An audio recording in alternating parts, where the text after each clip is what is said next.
I need that sports encyclopedia. Where you at, Steve Kim? Got Trent in the cut. What up, man? The real Coach JB. My main man, Big Smitty. Are y'all ready for this? Ground like something to prove it. Came to a conclusion that is Smitty and JB and Smitty from West Coast to your side, worldwide, we in your city. Keep it 150, we never change what's happening. Hurdle link In any metric, Coach, you cannot have Russell Wilson in your Nick gave me my first offer. Like, you gotta have that store. You gotta be marketing. Hockey, football, baseball, then basketball. Oh, I love this fucking show so much, dude. Are you mixing light and dark at 11 a.m.? I'm elated that I can be able to coach, that I can be able to mentor these kids, and give them everything that I've learned over the last 20 years. Smitty and Jason Brown, killed it, yeah, it's a rap. We what the game's been missing, we switched it and filled the gap. Smitty and Jason Brown, we killed it, yeah, it's a rap. We what the game's been missing, we switched it and filled the gap. You are now tuned in to the Coach JB Show.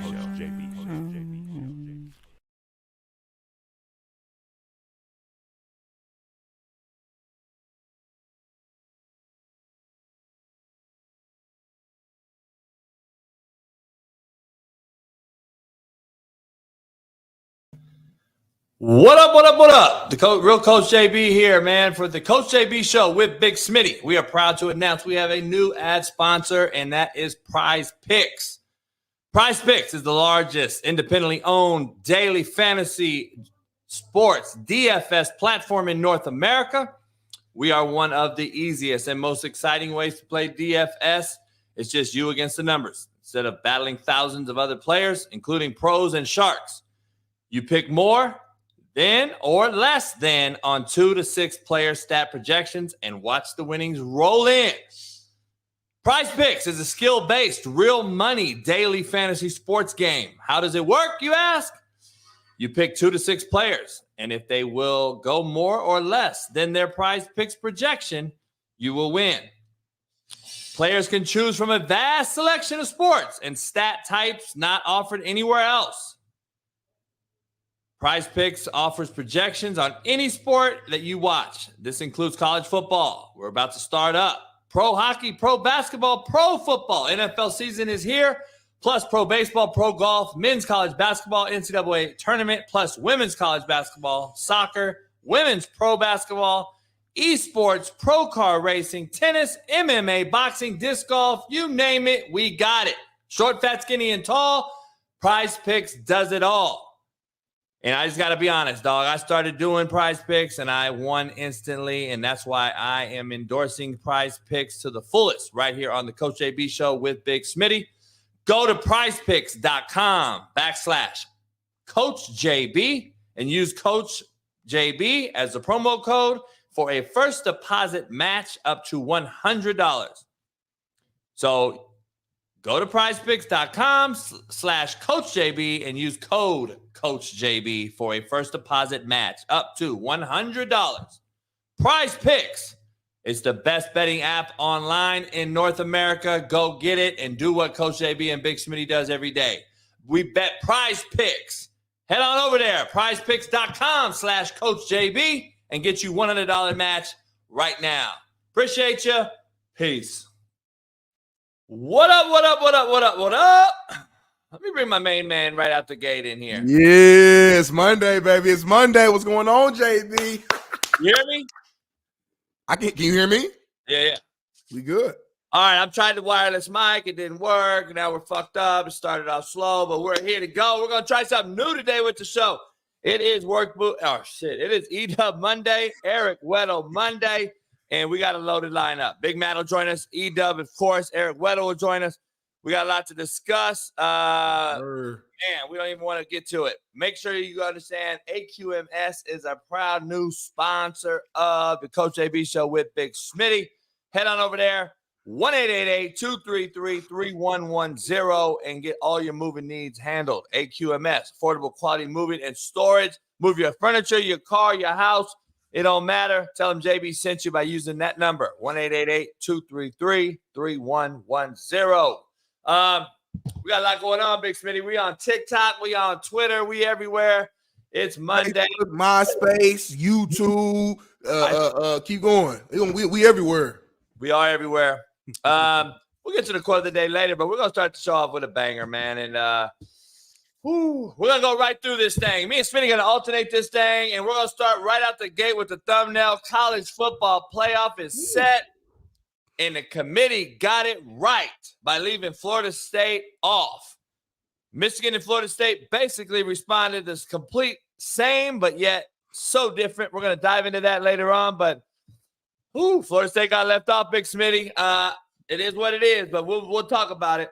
Yes, we will. Yes, we will. And I know all the Florida State fans were pissed off, but another fan group that was pissed off is Chiefs Queendom, because last night Jordan Love outshined Patrick Mahomes, was out here balling, willing, and then look at that throw right there. That's the best throw we've seen all night long. So we got to dive into that game. Is Jordan Love better than Patrick Mahomes? I saw your tweet, JB. We going to dive into that. Don't answer it yet. I want you to answer it later because we're going to dive into that, JB, for sure. Boo! That's what Derek Carr got yesterday every time Taysom Hill entered the game. But what do I know? I think I'm the only one that ever said fucking Derek Carr's completely dog shit, but everyone keeps saying he's nice. But guess what? They booed the shit out of him every single time Taysom Hill entered the ball game. But we're going to break that down a little bit later. Yes, sir. They did boo that, man. I don't know what that feeling is like because when I got on the field, I would cheer it on every single time I got cheered on. One guy that gets cheered every time he gets on the field is your guy, Tank Dale. T's and P's up to him right now. Been having a hell of a season, and it sounds like he might have a broken ankle, man. I hope it ain't true. I'm not sure if the full reports came out yet, but either way, man, T's and P's up for Tank Dale. Having an amazing, amazing year. We hope you are okay, Tank. Man, the man they love to hate, kind of like me. There's a brother out there by the name of Charleston White. Everybody may know who he is. He made it big by just being what a lot of people think is a sellout, a buster, a bitch, whatever you want to call him. He was on Cam Newton podcast calling it like it is. I can't wait to dive into that and get Smitty's reaction. Man, I've been seeing some of those clips and those moments, man. Some stuff he said I rock with. Some stuff he said I'm like, I can't go that route, but we're going to dive into it, man. Another quarterback change back in New England, man. The Patriots turned to Zappy at quarterback. You know, Mac Jones it sounds like he's going to be done when it comes to playing in New England. Is Zappy the right move? Is that the route to go, man? I just think it's this chaos going on in New England, JB, and they don't know what to do, man. Zappy looks solid at times, but I don't think he's the answer, JB. We're going to dive into that for sure. This man, good friend of mine, great friend of mine, mentor, one of the best to do it.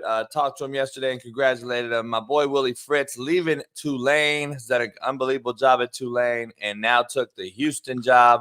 They ended up losing to and they lost their conference title game, their second loss of the year. But I think the players knew, and it probably is not the same fight.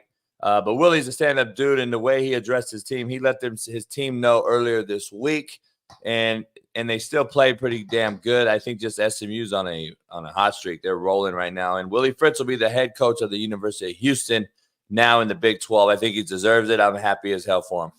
Shout out to Willie Fritz, man. Well deserved, man. But let's switch gears to the basketball court where LeBron James and Ime Udoka got into a little argument on the court, a little verbal match. It was one of those old, I ain't gonna say old school, it was one of those peaceful arguments where they were kind of right by each other, talking real quiet. We didn't know exactly what was said at first, but the words came out a little later of what was really said, and Udoka got ejected. I can't wait to hear JB's opinion on this one, man.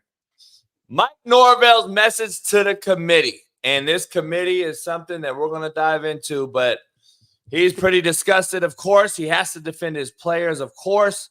Knowing Mike for a long time, I know he stood up in that room right after that decision was made, and I'm sure he addressed him and said, look, man, this is what it is. There ain't no reason to keep our head held low. We can't do nothing about it. It is what it is. You got screwed, blah, blah, blah, whatever you got to do. But look, they're going to get an opportunity to win one of those off-the-record natties, just like UCF. They got rings. They did it all. They did a parade a few years ago when they went undefeated and beat a SEC team in their bowl game.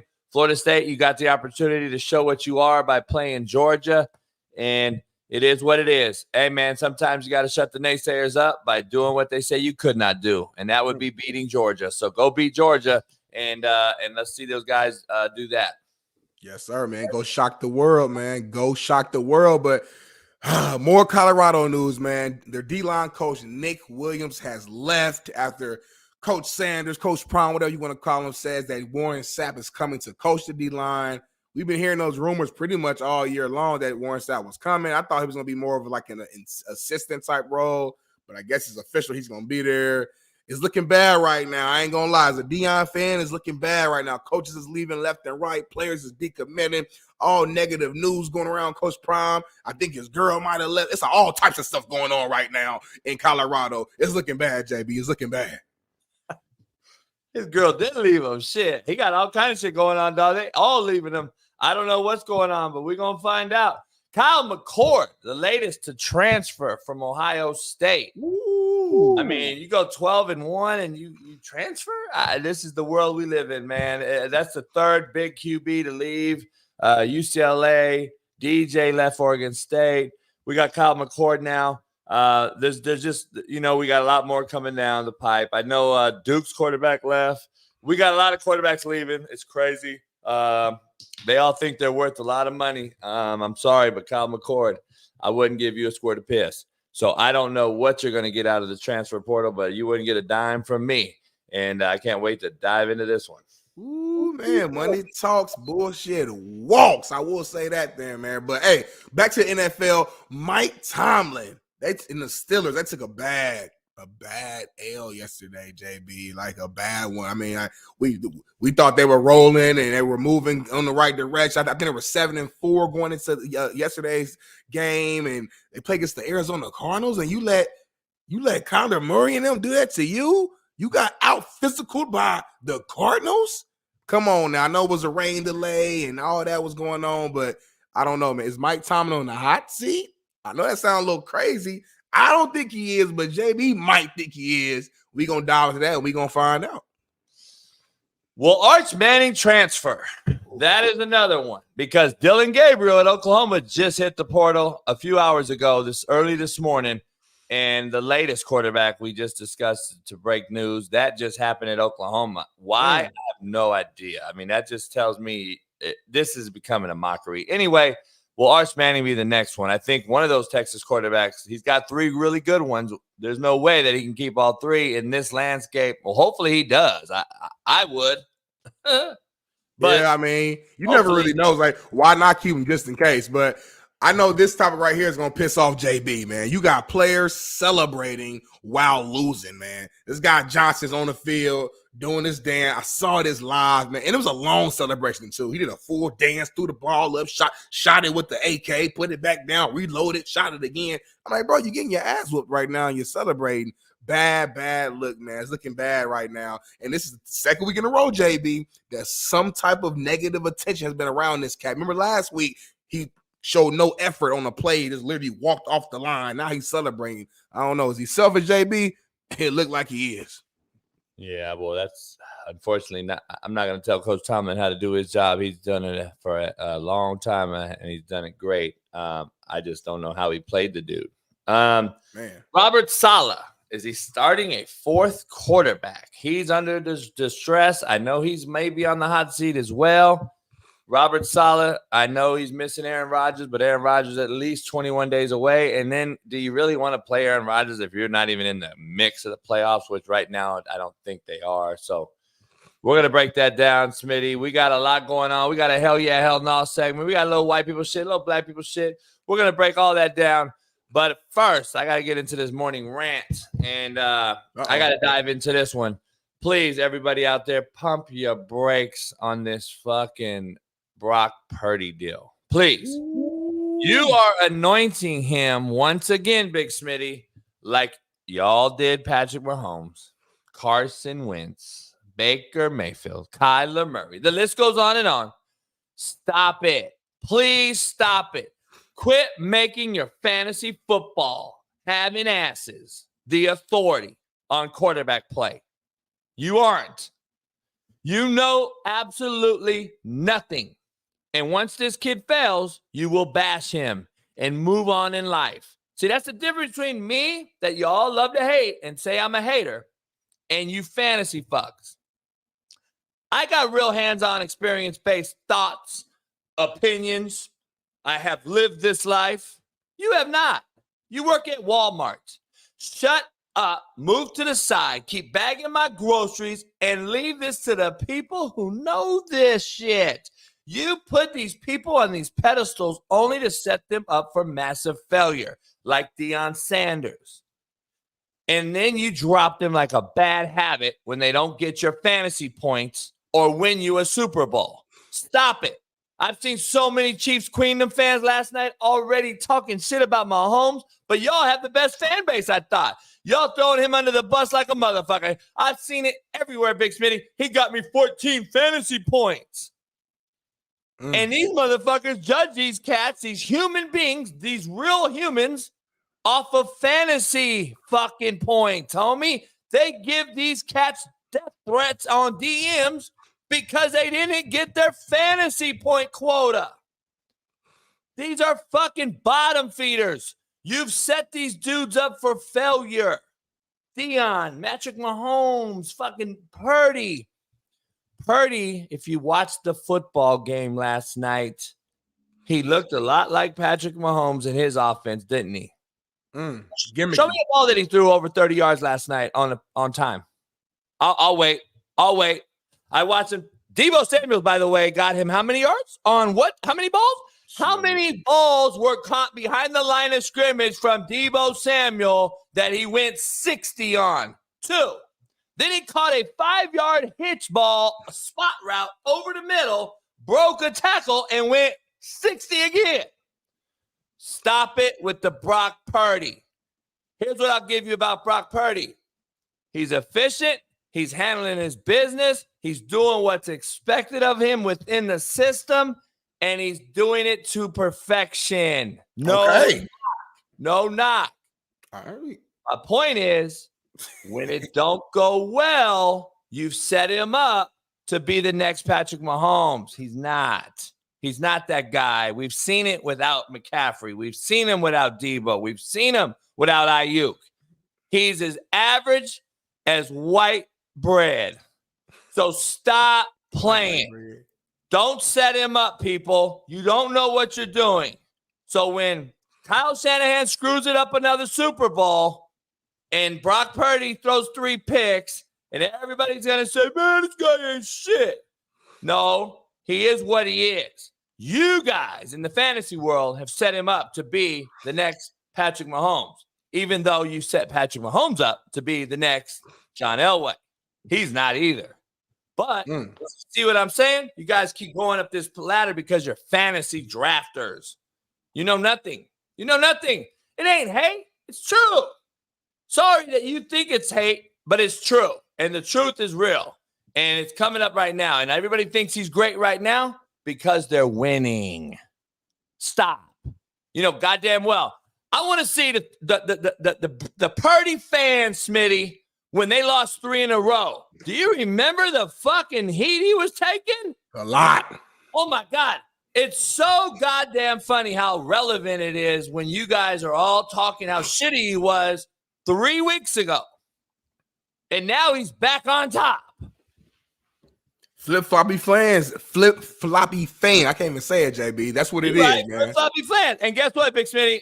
I get the heat because I say the same shit consistently every day, over and over and over, always. Good or bad. Yep. Good or bad. But cats can't handle that truth. They're not ready for that realness. They're fantasy fucks. That's what they are. They're fantasy drafters who know nothing about the game. And now you add the female landscape in here. And look, Chris is in this chat. There's a lot of women in this chat that come in here that know more football than a lot of these fucking men. I'll tell you right now. But you didn't play.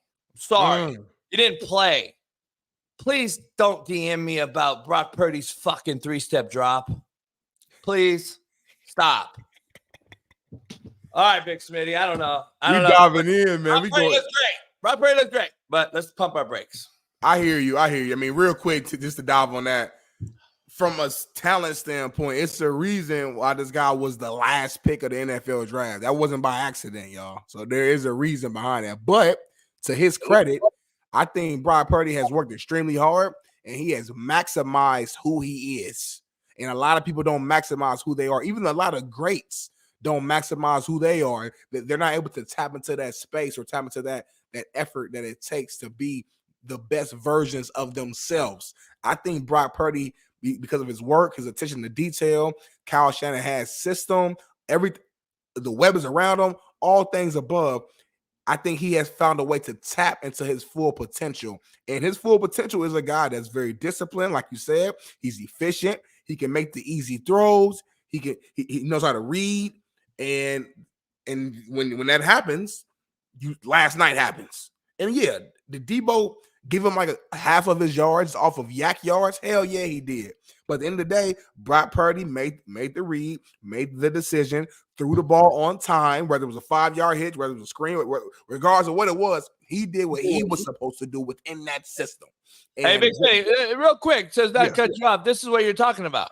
See, this guy don't know what he's fucking talking about. No, yes, see, you gotta watch lie. the game, Eddie. Stats do lie, homie. That's the problem. Again, another fantasy dude, Eddie Kohler. So you're telling me that a guy throws a now hits that goes 80 is a big time fucking Hall of Fame quarterback play? Shut up. That's what you all don't get. Stats do lie. Shut the fuck up. They do lie. That's what you don't get because you're not a fucking, you don't know. You're not a player. You never played. You don't coach. You never coach. And you are a fantasy guy. Guess what? I bet you had Brock Purdy last night, huh? He probably got you, what, 40, 45 points?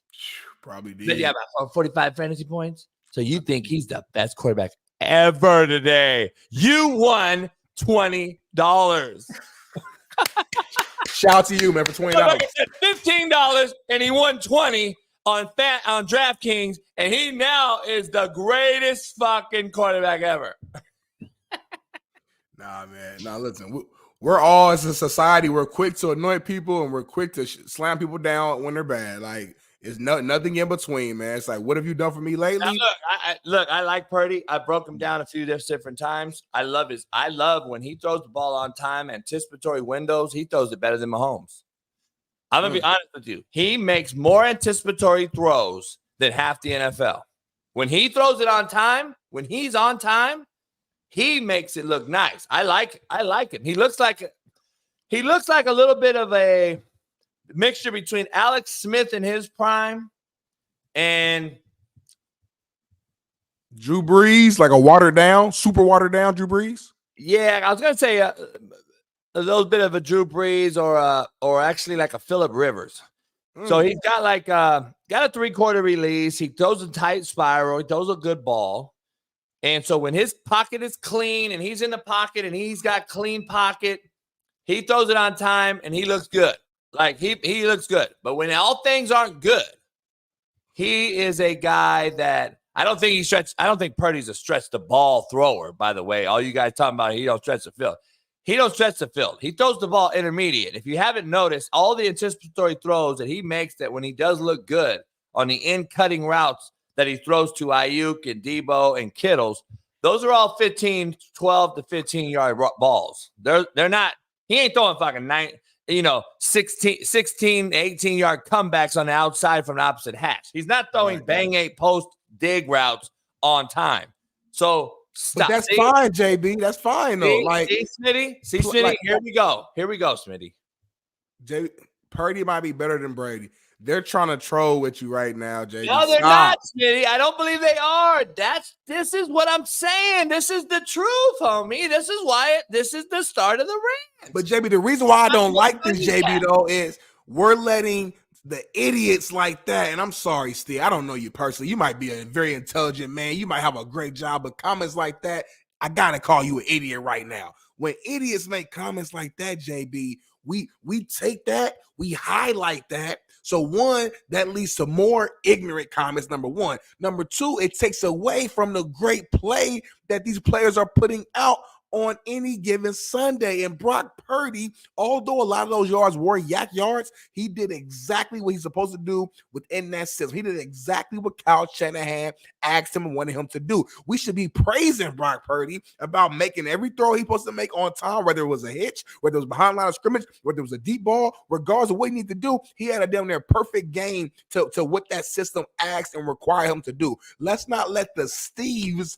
of the world take away from the great play that Purdy put out there, JB. That's all I'm saying. Two things can be true. All right, let's get into the show, man. I'm trying to figure out how I got to do that. Let's get into the show. Let's get into it. I got a quote of the day. Let's get you started with the quote of the day, brought to you by betonline.ag. Use the promo code BELIEVE, BLEAV, get you 50% off welcome bonus. Bet online where the game starts. The choices you make are the choices that make you. Ooh. Quote of the day. Just so we're clear. That is the new shirt we're going to be wearing here. Just so we're clear. The choices you make are the choices that make you. And I'm tired of hearing all the people talk about the cats that do stupid shit and go to jail and all this old shit. Hey, dog, don't do the crime if you can't do the time. Life's about choices. Just keeping it real. Contrary to belief, brought to you by Prize Picks. Head on over there and use the promo code. One fake friend can do more damage than 5 enemies, Big Smitty. Contrary to belief, one fake friend can do more damage than 5 enemies, and that is a real deal statement. Contrary to belief. Going back to your ex is like taking a shower and putting your dirty underwear back on. Ooh, that's nasty, JB. That's nasty. That's nasty, Contrary JB. to belief. Contrary to belief. I don't ever go backwards, Big Smitty. I took the rearview mirrors out because I ain't going that way. I don't ever look backwards. Contrary to belief, if you want to truly know how they feel about you, just watch their actions. You ain't got to do nothing else. Plain and simple, JB Hunt. Plain and simple. Hey, contrary to belief, that's all you got to know. All you got to do. That's all you got to do, JB. That's all you got to do, man. We had a super chat, so I just threw it on the screen real quick just to read what he said. Trent at 2,700. Purdy leads the league in air yards. A pass has nothing to do with yak. He also leads the league in 20-plus yard passes completed. Again, not yak. Okay, Coach Tristan, 2,700. Coming at your neck, JB. What the fuck is a pass yard? These stat guys. See, again, these stat guys. I got analytics. I always got to show these analytical fucks. Motherfucker said a pass yard. We don't even talk like that. We don't even talk like that, do we? In the real football world. He said an air pass yard. Hey, Purdy Coach, leads the league in air yards of pass. Hey, Coach Shanahan, I got to get this air pass yard up. Can you run Kittles on a 20-yard in cut? Holy fuck. These analytical cats. Poll question, man. We'll get into that. Poll question. Does Florida State belong in the college football playoff? Let the chat chime in. If you think Florida State belongs in the college football playoff, give me a thumbs up. If you don't, give me a thumbs down.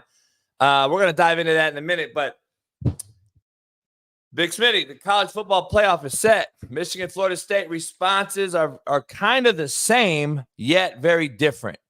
Michigan responds to getting Alabama in the first round. I don't know if we have that video. And then Florida State responds with a sadder video. We have those videos, Big Bailey? Thought we had them. I don't know if they're down here right now, but we will have them if they're not down here because we did send them in. So we'll have Bailey bring the videos in behind the scenes because I saw both those videos, and I'm not going to lie, JB. I hate to say this or assume this about a team, but Michigan looked scared. I'm not going to lie to you, JB. And me and you, we both been rooting for Michigan because of all the hardball noise and the attack on him all year long from the cheeseburgers to the fucking the sign stealing scandal. We kind of been rooting for them. But to see that reaction, they saw Alabama pop up as the 4th seed, and everybody was like, oh, okay. Like, what? What type of you supposed to be the big dog? You supposed to be like, this is our year. We doing this for Coach Harbaugh. Free Coach Harbaugh. It's time to win it all. You get Bama over Florida State. Now you, even if you feel it, here you go, right here, y'all.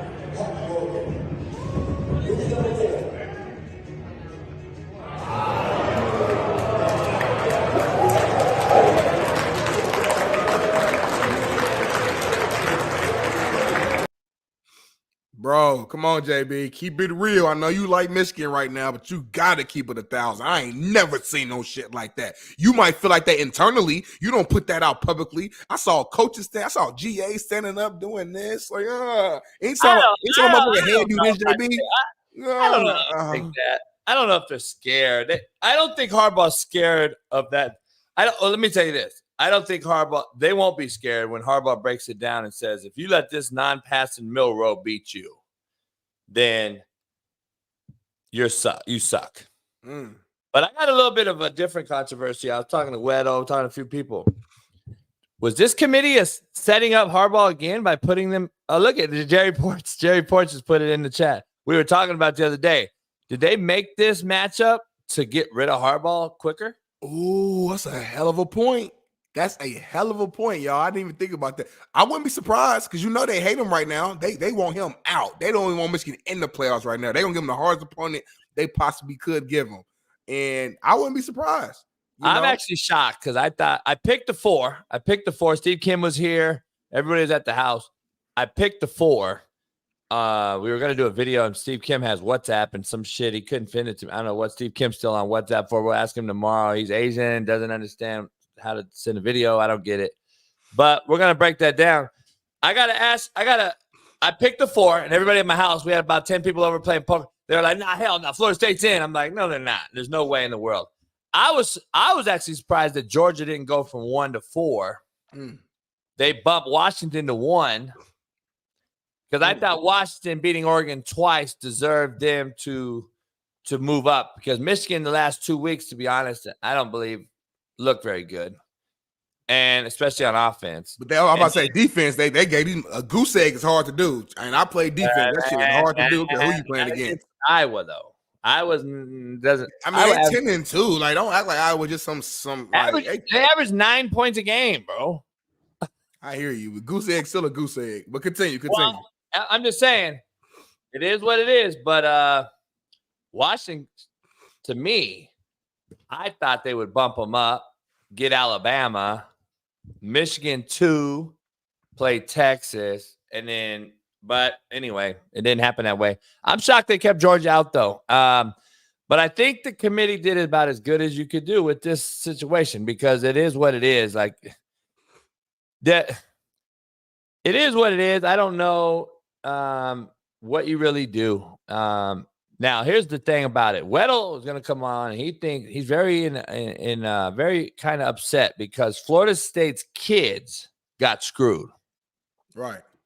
That's what no one wants to bring up. See, I brought it up again when Michigan gets suspended. If everybody was rooting to get them suspended, I said, nobody's talking about the kids. Nobody cares about the kids, but this is what it's all about, is what you guys say on TV. It's all about the kids. No, it's not, because you were trying to get them suspended. Similar deal here.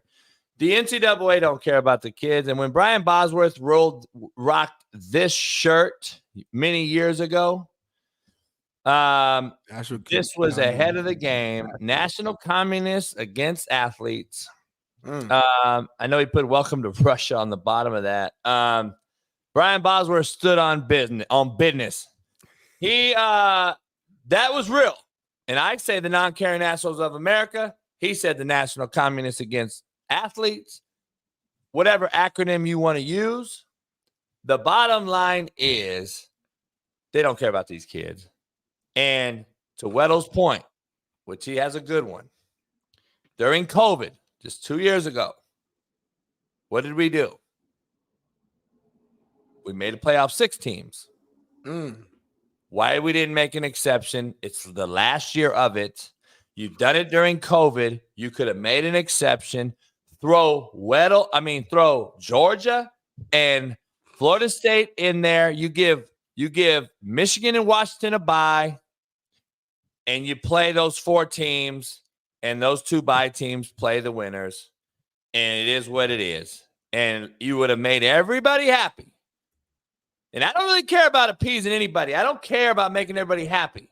But in this scenario that you've never had before, I would have did that. I would have made it a 6-team, one time, give it a pass, 6-team. You could do what you want to do. You did it for COVID. What's the difference? Did they? I didn't know that. So play their ass. Let them play. I must have forgot about the 16 during COVID, man. It seems so long ago now. But listen, JB, I'm with you. I think they got it right, if I'm being honest. Now, Florida State deserves to be in terms of what they did this season, undefeated ACC champions, lost a quarterback, lost a second-string quarterback, third string comes in, they still find a way to win against a really good Louisville team. They did what they were supposed to do to get in. So do they deserve to get in? Yes. But when I remove my emotions and I look at it logically and straightforward, is Florida State without Jordan Travis a top 4 team in the league right now? No, they're not. I'm sorry. It's what it is. Now, you could say you're guessing. You don't really know that. Yeah, their offense isn't that good, but maybe their defense is so great that they could slow down. You're right. Like any given Saturday in this situation, any given Sunday, any given whatever, they could possibly go out there and win. The way Michigan played against Iowa offensively, they were not that great. So if you take that version of Michigan versus the Florida State defense, the way they looked in their ACC championship, could Florida State possibly pull off an upset? Yes, they could. Potentially, they could. But at the end of the day, man, we know football is an offensive-driven game now. It's a quarterback-driven game. And when you're down to your second and third string quarterback going against fully loaded teams who have all their key players, you're just not a top 4 team. It's not your fault. It sucks that the injury happened at the time it did. I saw Jordan Travis put out a tweet after they found out what the picks were and was basically saying that, how it was a shame and how he wishes he would have broke his leg earlier in the season so we all could see the true greatness of FSU and see that they're more than just the quarterback. Well, I appreciate you for being humble, Jordan, and trying to look out for your teammates, but look at your numbers, man. People are like JB are still saying that you should still be the Heisman and you missed the last 2.5 games. And they say you still should be the Heisman. So that's how big of an impact that you had on that team.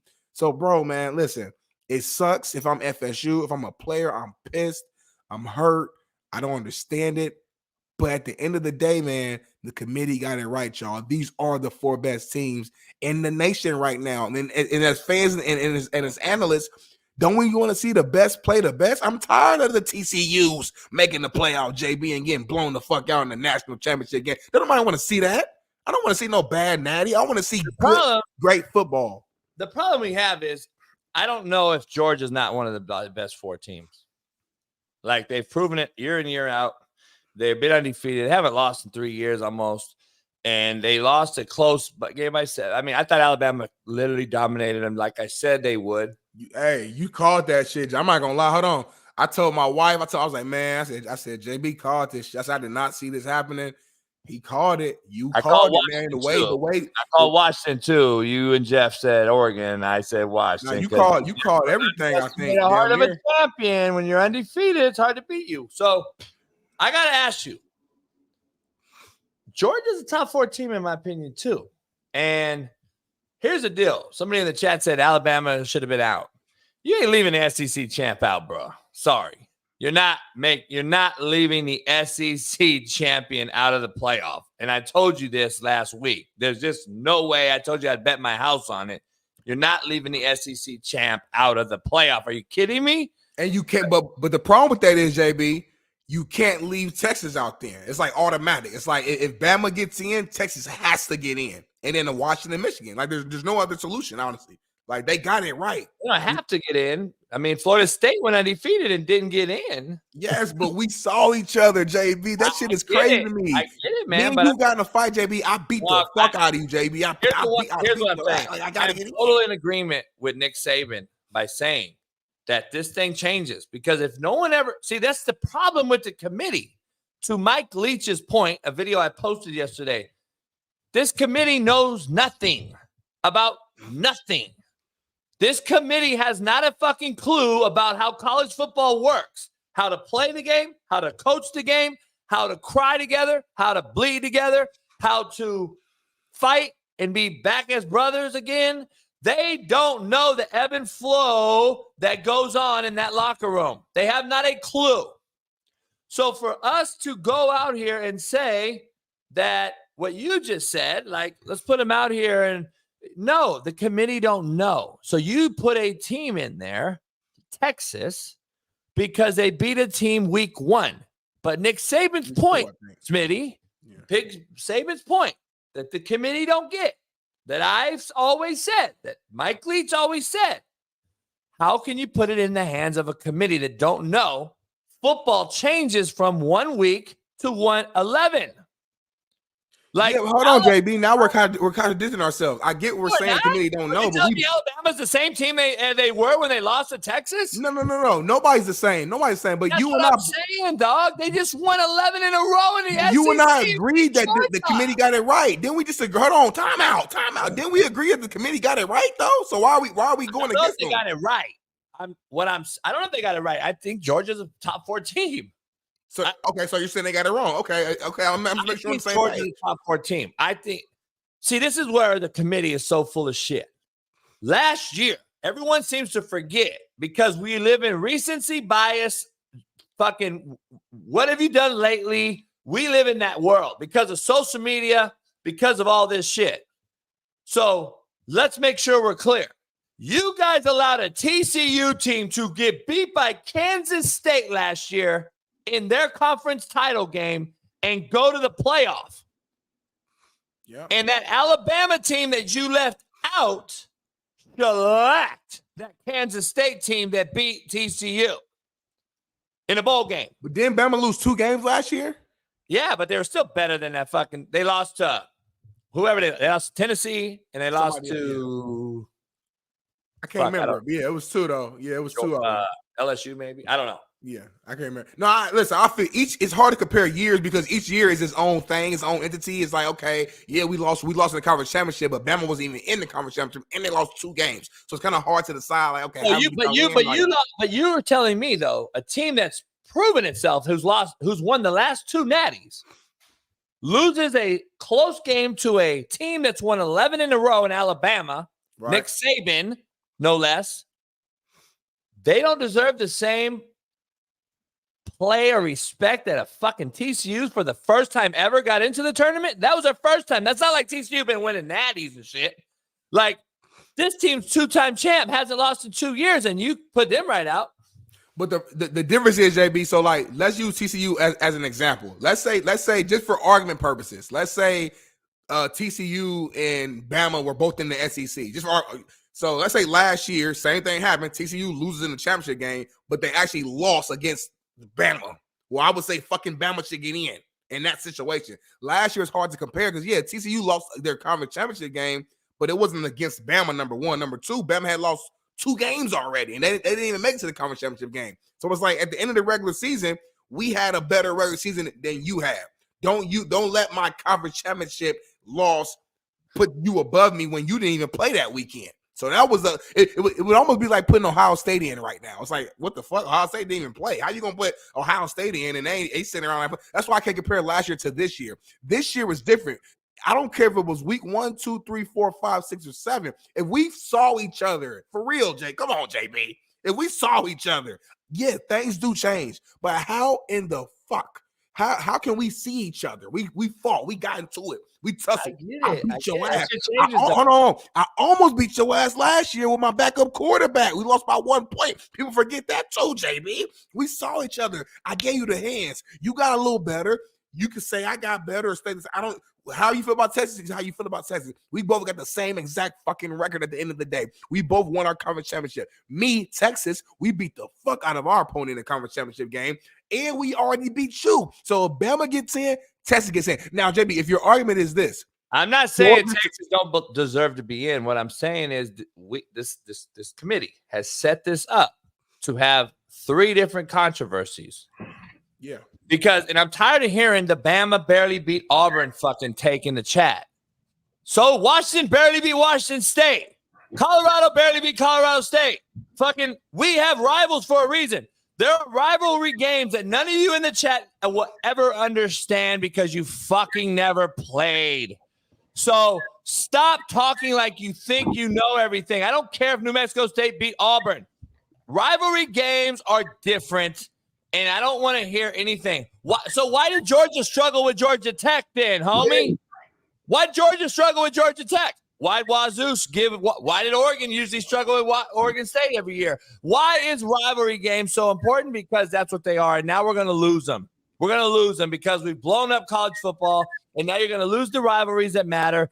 And stop trying to compare a Auburn game for the reason that the fucking SEC champ shouldn't be in. Get the fuck out of here. If you don't think the SEC champ's getting in the playoff, you guys are out of your fucking minds. Yo, What's going on, man? Good morning. Happy Monday, brother. Brothers. Man, what a weekend. Just to parlay off of what you just said about rivalries, bro. Like, as a guy whose rivalry was killed, it sucks. Like, it really sucks. It's one of the things that, like, the reason I wanted to play Colorado back in the day was to play Nebraska and whip that ass. Like, that was the whole point. So when you lose your rivalry and then they try and replace it with some fabricated shit, that usually doesn't work out very well. At least Washington and Washington State are going to stay consistent with the Apple Cup, but God knows with everyone else. So look, man, just crazy weekend. But I mean, we're talking about the We're talking committees. We missed the video. We got to show real quick. We got to catch up on the show. I didn't know you were here. Let me show this video real quick. So we showed I said that it was very similar videos, but for different reasons. So we showed Michigan's reaction to getting Alabama round one. And now we got the Florida State video, which is a clearly different look, but the same. Team were heartbroken, devastated, and I'm sure there is a lot of anger in Tallahassee as a result of this. Just a terribly unfortunate. I know Mike very well. I think he's scanning the room to know his kids are fucked. He understands it. I've been there. I've had the fingers together like this, thinking about what I'm going to do and what I got to say. I know Mike, and you'll see him get up here and then. Fortunate set of circumstances. They left Mike Norvell, who has done a fabulous job at Florida State, put the Seminoles in position, and now will be. Hey, I already know what he's doing. I know what he's doing because that's what leaders do. He had to get up there and say, hey, man, what are we going to do? We're going to fucking cry about it? We're going to bitch about it? Or are we going to go play Georgia? I mean, it is what it is. You got to get him back up because if you let him if you go play we got fuck game with them as the grown up in the room and the leader, now you're just setting them up for failure in life. I think Mike's going to address him and say, this is what we're doing, man. We got screwed. We know what we got. This is our deal.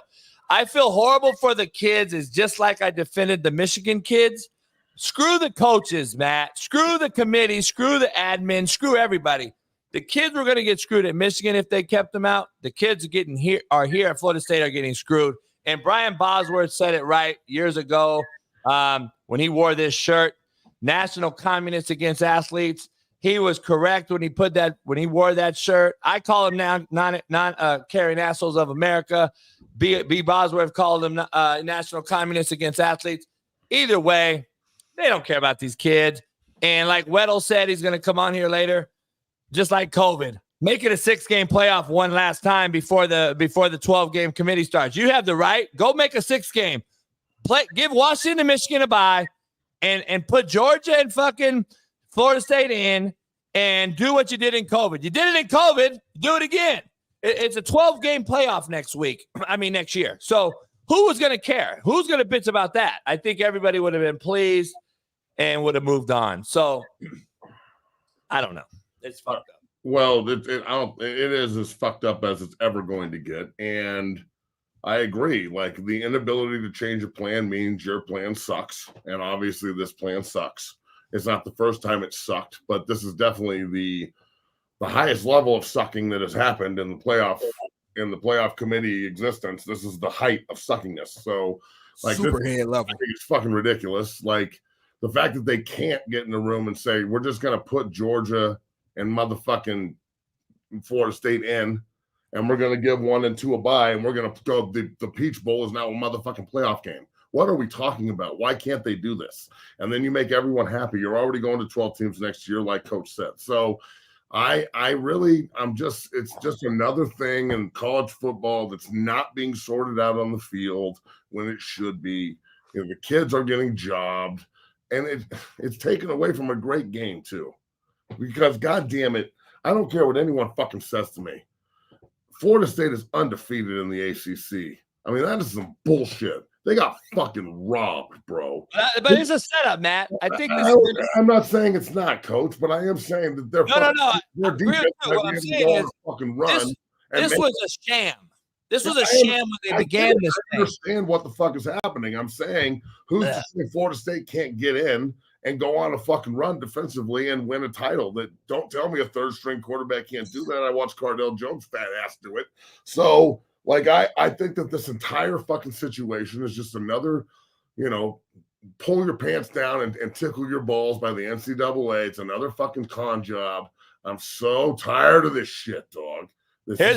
Here's my thing. I'm glad it's more competitive in some people's eyes, but Florida State's a goddamn great football team that got fucked out of playing in the national title. Here's the thing.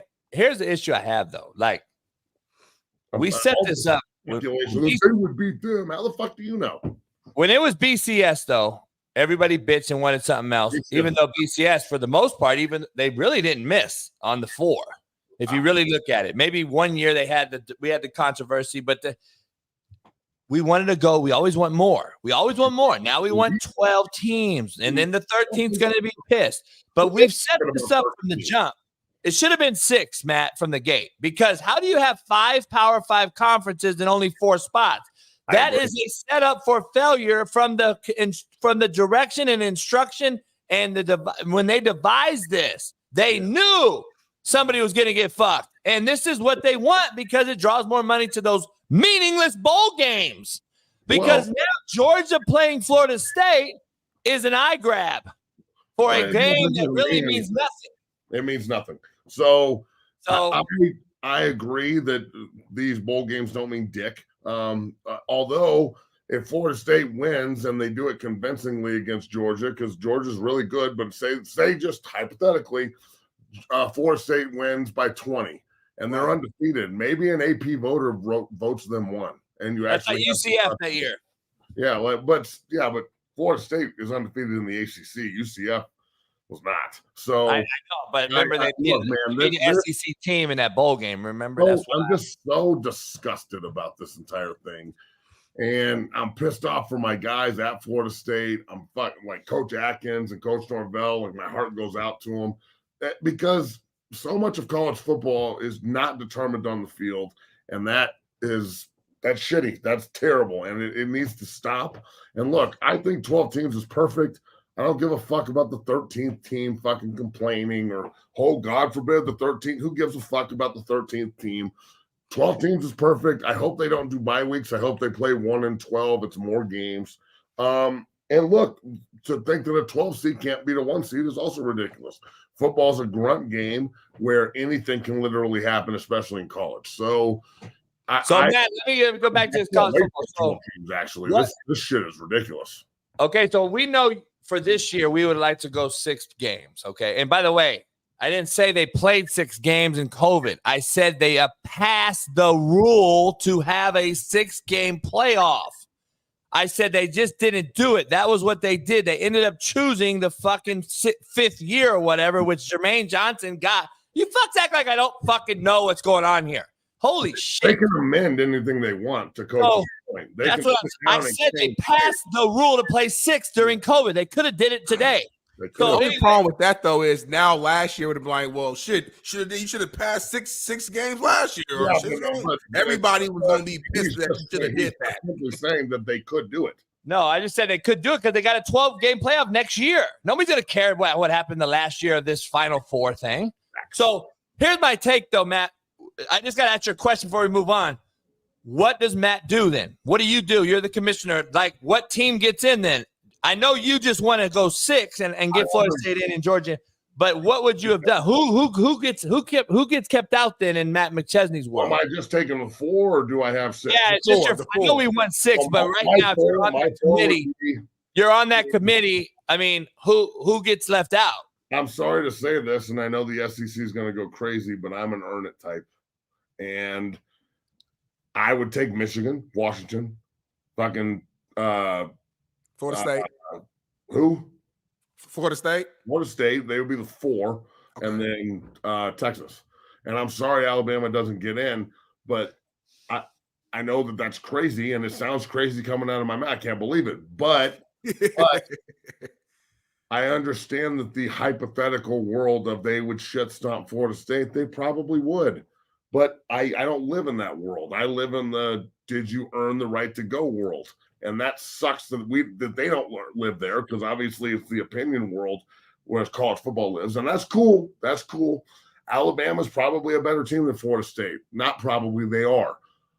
But there's part of me inside that says if you earn the right to go as an undefeated fucking conference champion in the ACC at Florida State, of all places, like they're not a blue blood program, they should go. And I don't know if there's a wrong answer, but I don't know if there's a right one either. Like, this is just it makes all the work they've done just fucking irrelevant. And all of a sudden, and also, this is the other thing. You can't, if we're talking about the best 4, you can't tell me Georgia's not better than Washington. I just think Georgia's a top 4 team. I think Georgia's so, like, are we really putting the best 4 in, or is we're not? Alabama's a product of circumstance, but Florida State can't be a product of circumstance, but Alabama. Yeah. Like, if you and I are on the committee, there's no consistency on how they pick teams. Everything's off of a whim, and you can't tell me if we're talking about the best 4 that Georgia's not one of the best 4. So they are. The entire situation is fucked. But to your point, Florida State's not. Yeah, I'm sorry. Like, if I remove my emotions, like, I don't think Florida State's the top 14 without Jordan Travis. They deserve to be in. That's one conversation. They deserve. But if I remove my emotions and just really sit back, like, damn, is Florida State without their quarterback literally a top 14? I don't think they are. Unfortunately, I don't. Like, Georgia is, or Georgia, yeah, it's a good. I wouldn't have been mad. It sounds crazy, but like, if Georgia would have somehow still snuck in, and maybe Bama didn't. Although, again, I know I'm contradicting myself, because I said, well, we face each other and I beat you. How can you? I get that, but the fact of the matter is, Bama was an 8th seed, I think, before going to this game. Yeah, they were 8th seed. They went from 8th. Yeah, but making the top 4. Normal 8th, and we've got a bunch of undefeated teams and 1-loss teams. So I get it. We got a bunch of really good teams in college football this year. Here's my thing, real quick. Like, if it's just the 4, and I'm against the grain here. If it's just the best 4, and I'm on the committee and with Matt, and I'm going to be honest with you, Florida State's undefeated and all that, but I look at this thing, and Matt, you know, as I know, like, football changes, and this is why I disagree with the committee that has the fucking Condoleezza Rices of the world and these fucks on there.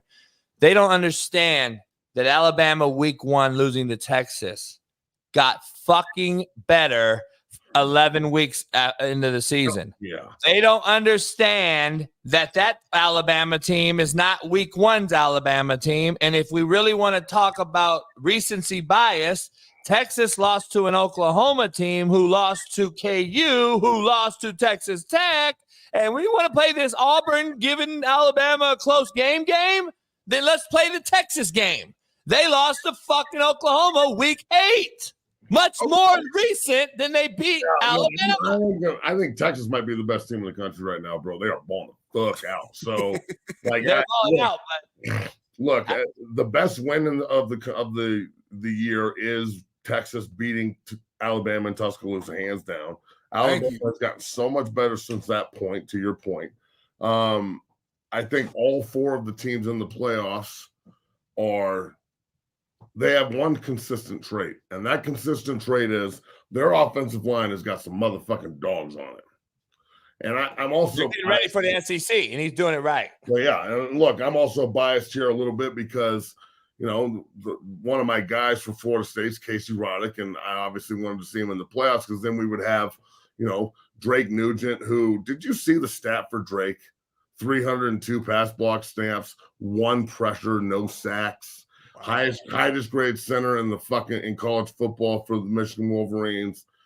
Will be first team unanimous All-American. Will win the Remington. Will scratch that motherfucking itch, baby. It's coming. It's coming 6-0. So I was biased on, Roger Rosengarten and Zach Henning are the right tackle over at Washington. He's valid product, one Dungeon family guy out here in Denver. And then, Casey for Florida State. So I was a little biased on wanting to see my guys in. I'm not going to lie.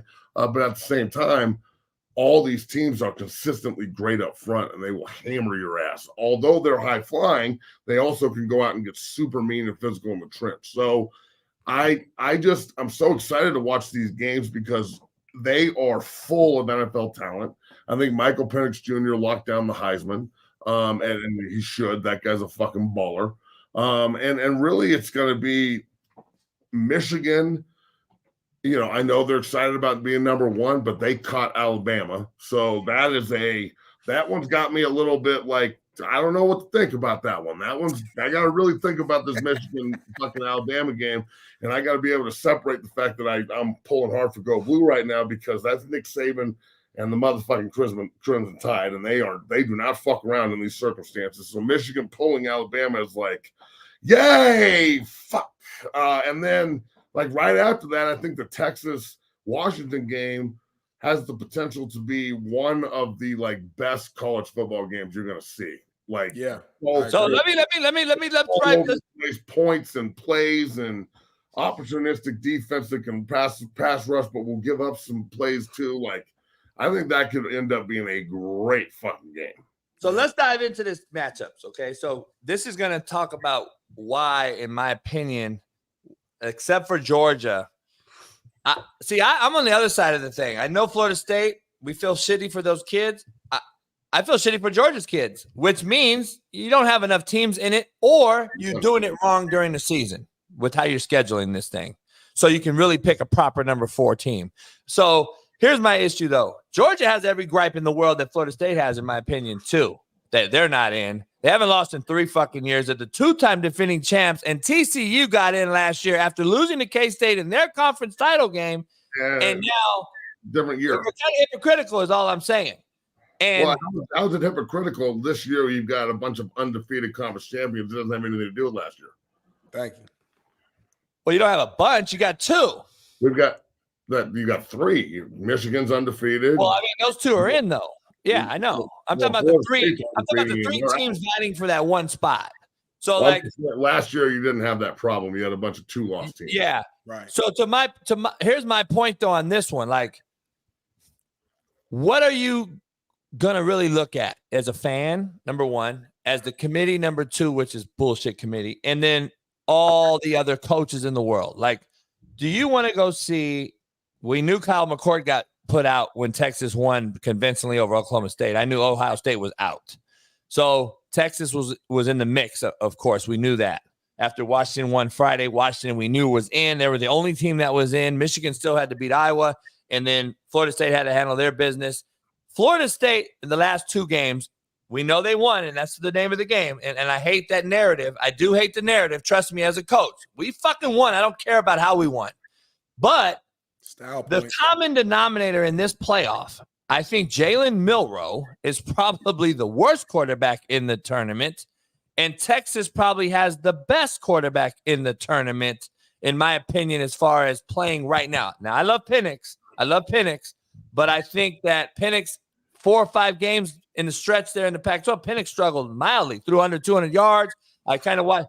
Quinn Ewers was hurt. He came back strong. He's looking good as anyone in the tournament.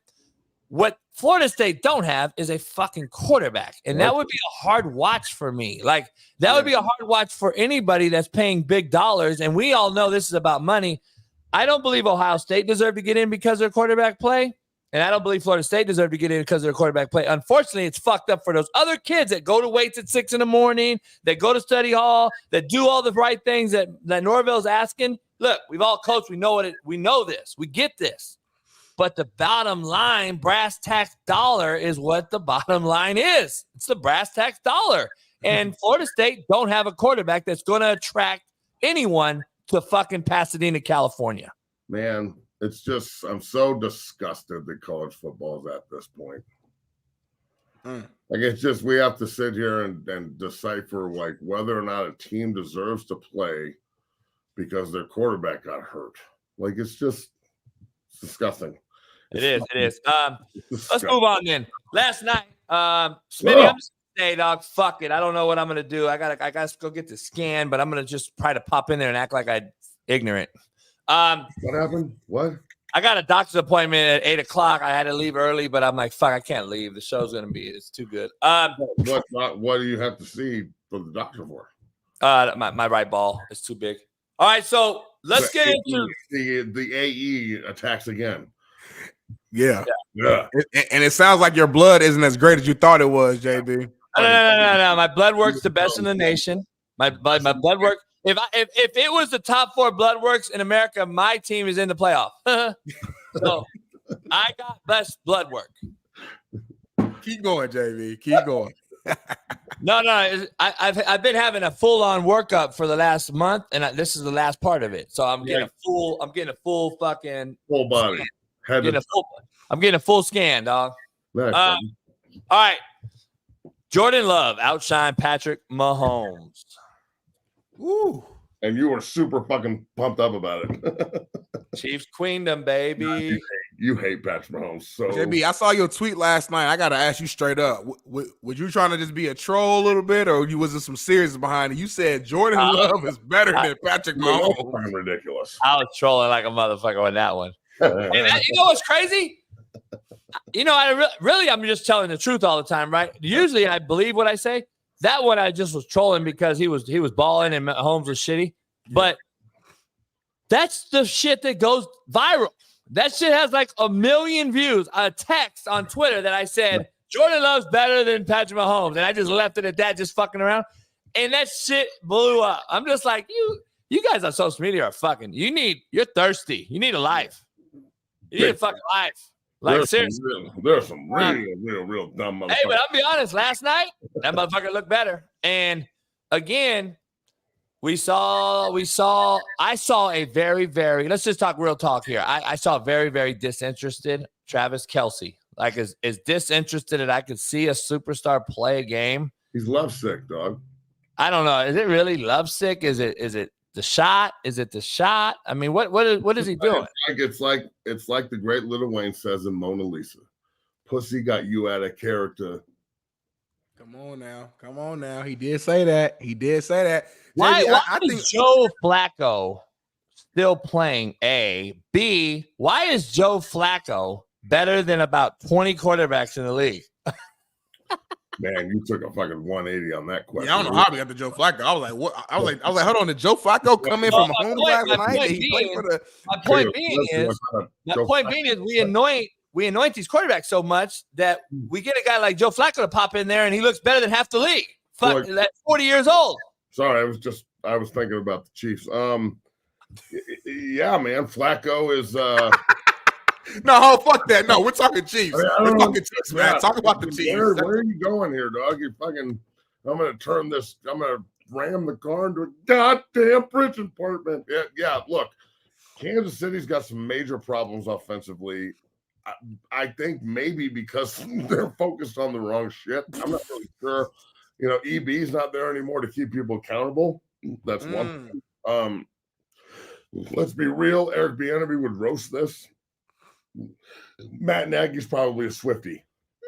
So, let's be real. So, I think that the celebrity part of being a football player is very ingrained in Kansas City this year, where it hasn't been in the past. So, if they want to be pop stars and shit, then someone else will hoist the Lombardi. If they want to be football players and shit, I think they'll be pretty good. But as of right now, it seems to me like their priorities maybe aren't where they should be. Just my opinion, of course. I don't want to have the Army attack me. Actually, you know what? Come at me, son. I ain't scared of y'all. But I like this. I know the Broncos dropped one, but, they played their balls off and they didn't look great, but at least they tried. It wasn't a blowout. It wasn't the team we've been seeing last year. So, right. I think that Kansas City, there's some blood in the water in the AFC. Everybody in the AFC, I don't think they're as scared of Kansas City as they have been. And at the same time, if they don't get home field, if they have to go on the road in the playoffs this year, I don't think the Kansas City makes Super Bowl. Which we've never seen. Yeah, they always host. So, they've lost 2 AFC title games at home. I want to see if Kansas City can go do it on the road. It's one of the precursors for greatness, in my opinion, as a quarterback that can go on the road and fucking just, go all the way. I've seen it. You know, fucking Elway did it. Eli Manning did it. Like, it's been done. There's been plenty of guys that have gone on the road in the playoffs and won Super Bowls. So, you know, it's just it'd be another notch in 15's belt. I mean, let's be real. I do not feel the same way Coach does. I think he's pretty special. Jordan Love is not better than Patrick Mahomes. There's no way you're going to get me to admit that crazy shit. Now, is Mahomes having a rough year and they're not as good as they should be? I will give you that, but all the other shit is fucking. And my question to that man, JB, is why? Why is he having a rough year this year? Let's think about what's the situation at hand right now. The only weapon he has is Travis Kelce. Teams know that, so they go into this game. They put the focus is all on him, and now it's like Mahomes. Okay, you got to just be great. And what I mean by that is, we're comparing this guy to the GOAT, Tom Brady. Let's be real. We've been comparing him to the greatest quarterback of all time.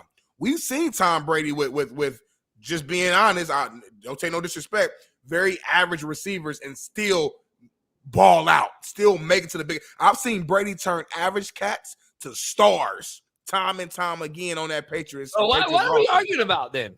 Why are we even discussing this? You're making my point, dog. No, I'm not arguing with you. I'm with you. I'm saying. I know, that's what I'm saying.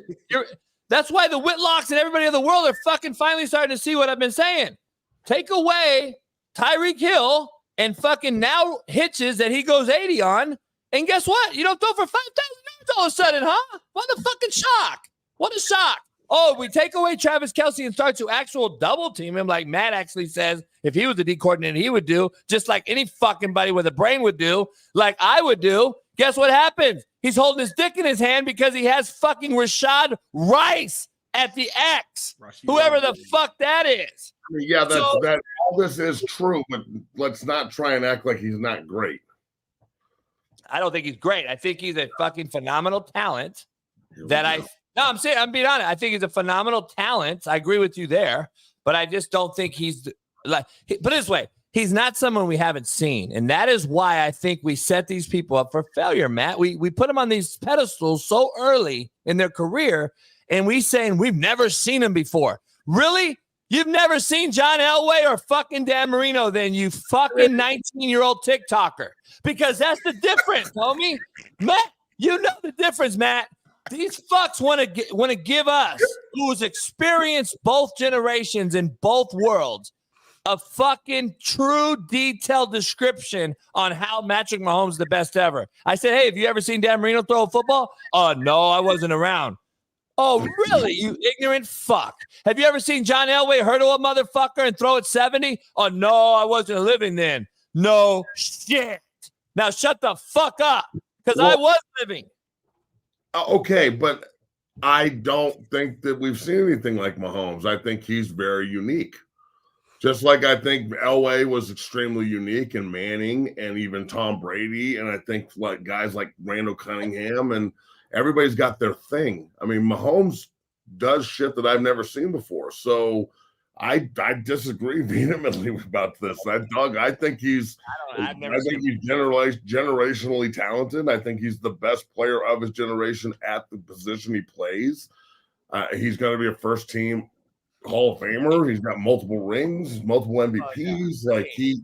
The way that he manipulates the pocket, the way that he has the sidearm throws, he's kind of revolutionized the game, and people emulate him at a level that people emulated John and emulated Peyton, and that's the kind of player he is. So I know make sure you clip this. So Matt will get up. Matt's going to jump on my side right now, so make sure you clip it. Well, I'm not saying you're wrong, but I'm not saying you're right either. All right, so let's break this down. He's a great player.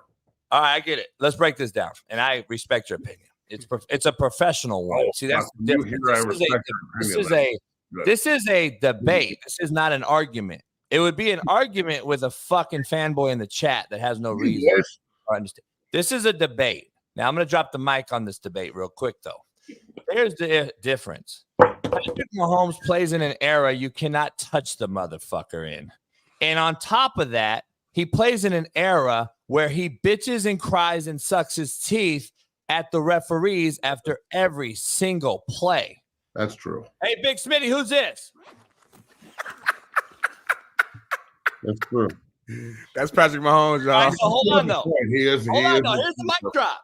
if you want to be considered the GOAT and the greatest, then wouldn't you want to play the game how it's supposed to be played and throw a touchdown by getting hit in the fucking face and then really deserving it instead of running out of bounds and not even fucking out of bounds yet, and you get a 15-yard penalty by getting hit inbounds, and the first thing out of your mouth is cry baby, you pussy motherfucker. Wait, so I'm so fucking tired of his bitch ass fucking crybaby ass. Every time that he gets touched, it's a fucking penalty. I'm never going to call somebody like that the greatest. Never in my fucking life can I call that guy the greatest. Because if I now listen though, Matt, before I know you want to go off on this, here's my take though. If you want to be the greatest and you think you are big Patrick Mahomes, you should never say anything. Take that motherfucking hit and get up and do what you do. Because I would have more respect for you than Patrick Mahomes, and you may turn my thoughts around. But you're not. Because you want it easy. You want the easy way out. And here's the last part I got. I've never seen Patrick Mahomes one time, Matt, get a wide receiver a contract. And don't tell me Tyreek Hill got a contract because of him. I've seen fucking Watson from the fucking Green Bay Packers get one. I've seen Valdez-Scantling get one. You know how he got one? Because Aaron Rodgers. You know what Aaron Rodgers made? He fucking made white receivers into getting paid. Just like Tom Brady. Just like Tom Brady did. He got fucking Amendola or whatever the fuck his name is. Amendola. So what Mahomes got? Tell me one receiver Mahomes got a contract for. And you want to tell me he's the greatest. Who the fuck does he make better? Who does he make better? Everyone, bro. Kansas City was an inept franchise before he got there. He validated Andy Reid and got him rings. He validated everything about that franchise.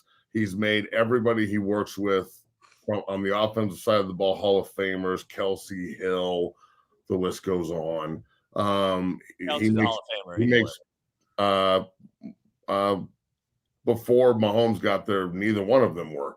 So Tyreek Hill got a massive contract that they didn't want to give him in Kansas City because of his work with Mahomes. Travis Kelce became the best receiving tight end of all time, arguably because of his work with Mahomes. Like I think he makes everybody better, and he's elevated an entire city from a laughable bunch of losers that can't figure it out, always choking the playoffs, to now. I mean, I don't know how many years in a row they've hosted the AFC title game, but it's a lot. So, So where do you put Andy Reid at in all this?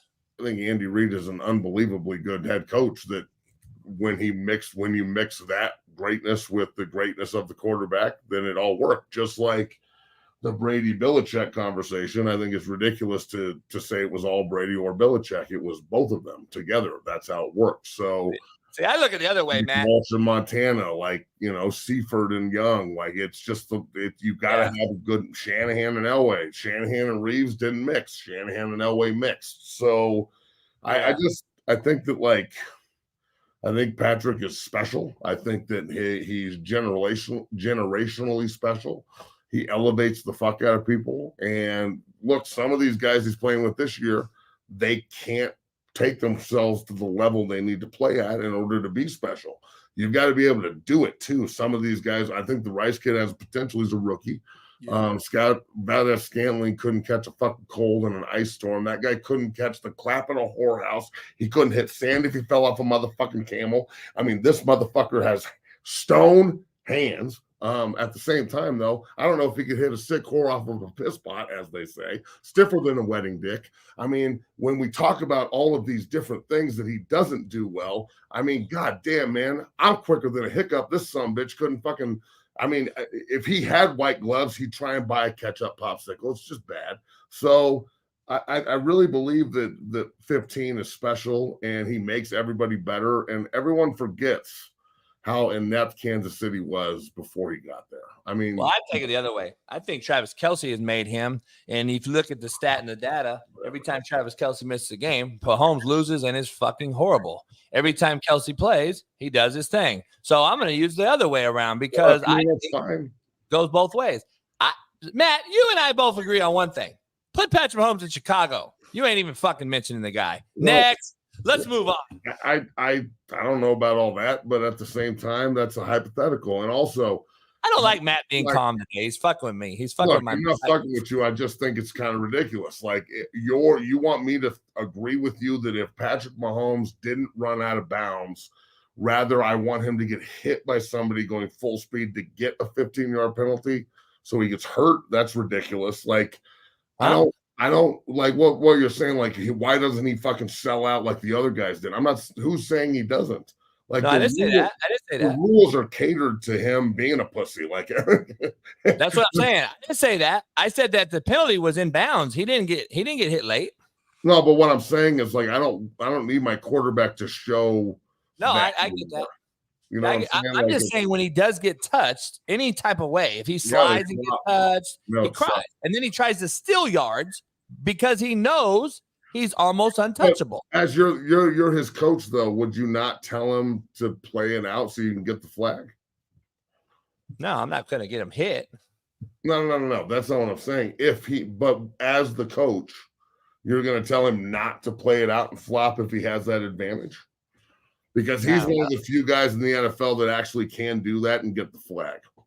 Hey, can we all hit the like button? 200 likes and we got 1,200 people in here. Are you fucking joking me? Can you guys hit the fucking like button? Make sure you follow Matt.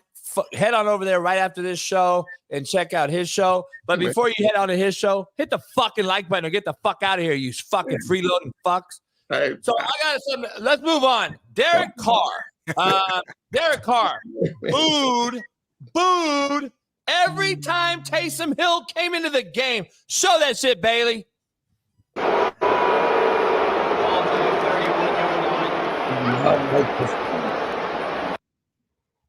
That motherfucker got booed every time he came in the game. Hey, shout out to Kevin Glenn. He said he loves Matt on Whitlock. Said he was very eloquent. $20. Matt gets $1. Smitty gets $1. I'll get $18. Shout out to all you guys. Thank you. Thank you. Shout out to you. You're a real one. Yeah. Fucking A. Matt heard $1. He's like, yeah, thanks. All right. Derek Carr. Again, what do I know? I've only been saying he's a fucking garbage ass quarterback for I don't know how long, but I'm the asshole, I'm the hater, I'm everything, blah, blah, blah, blah. Where are we at with Derek Carr, you guys? Do you believe me yet? Or is he still gonna prove us wrong in week 11? Year 11. Never not year 11 gonna be the year that he does it. I love hearing that shit. He's gonna get it done, coach. He only has one more year to go. He's in fucking shut up.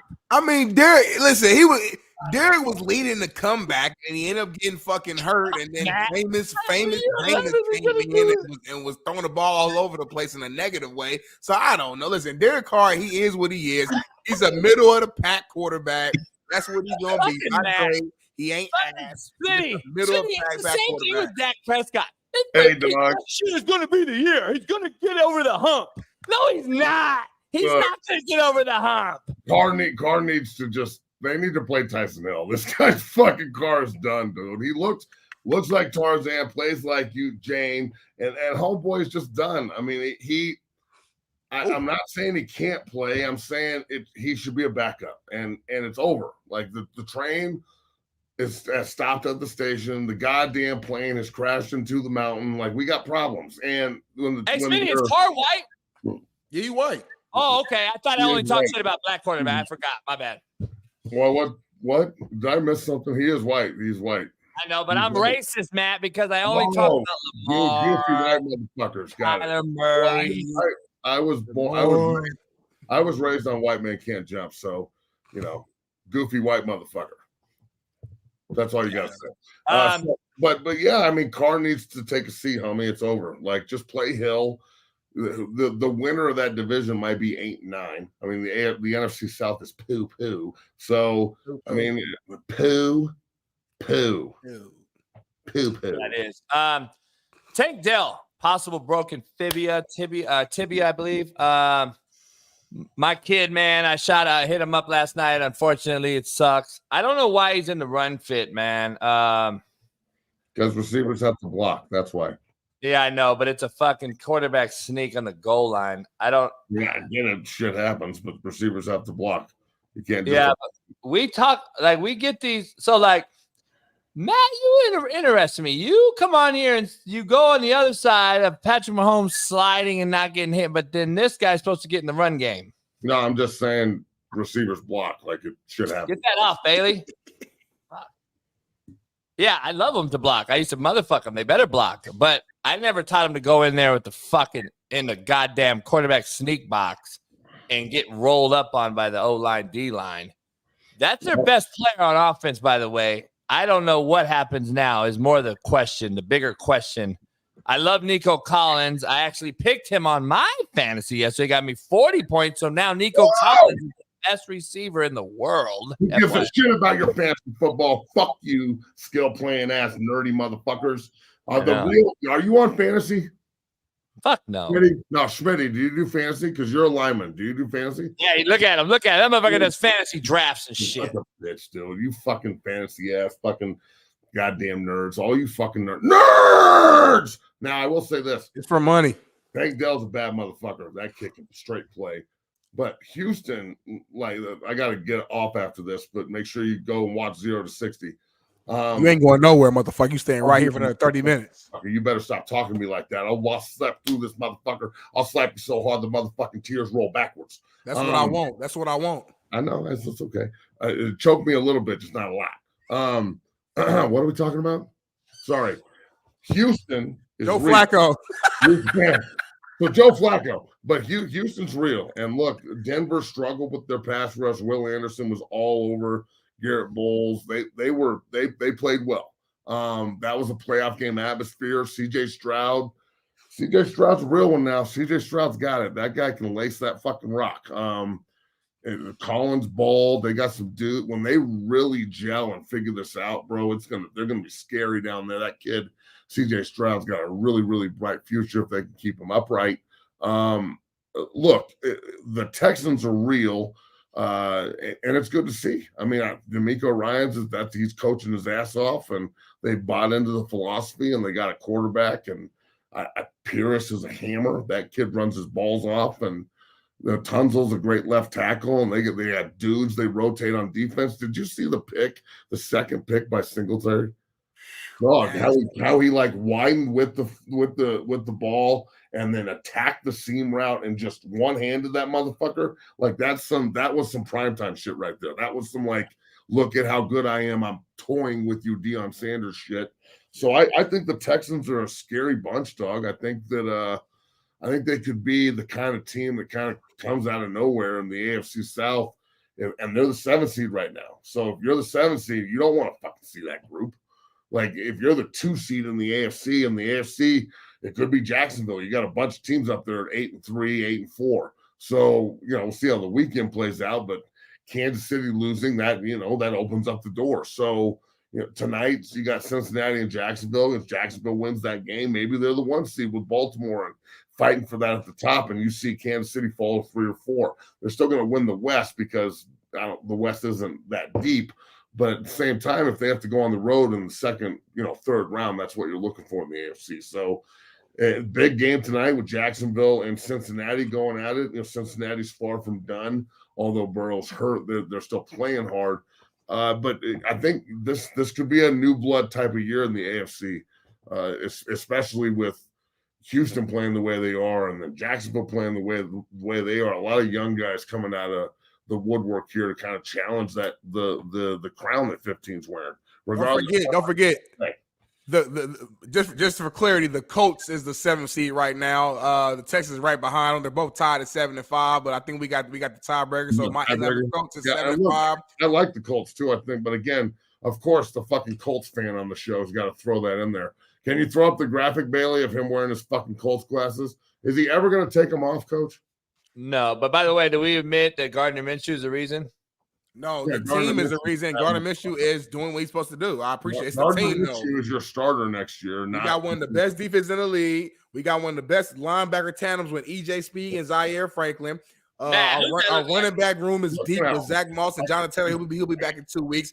Can we put some respect on Michael Pittman Jr.? This guy doesn't get any fucking respect as a top receiver in the league.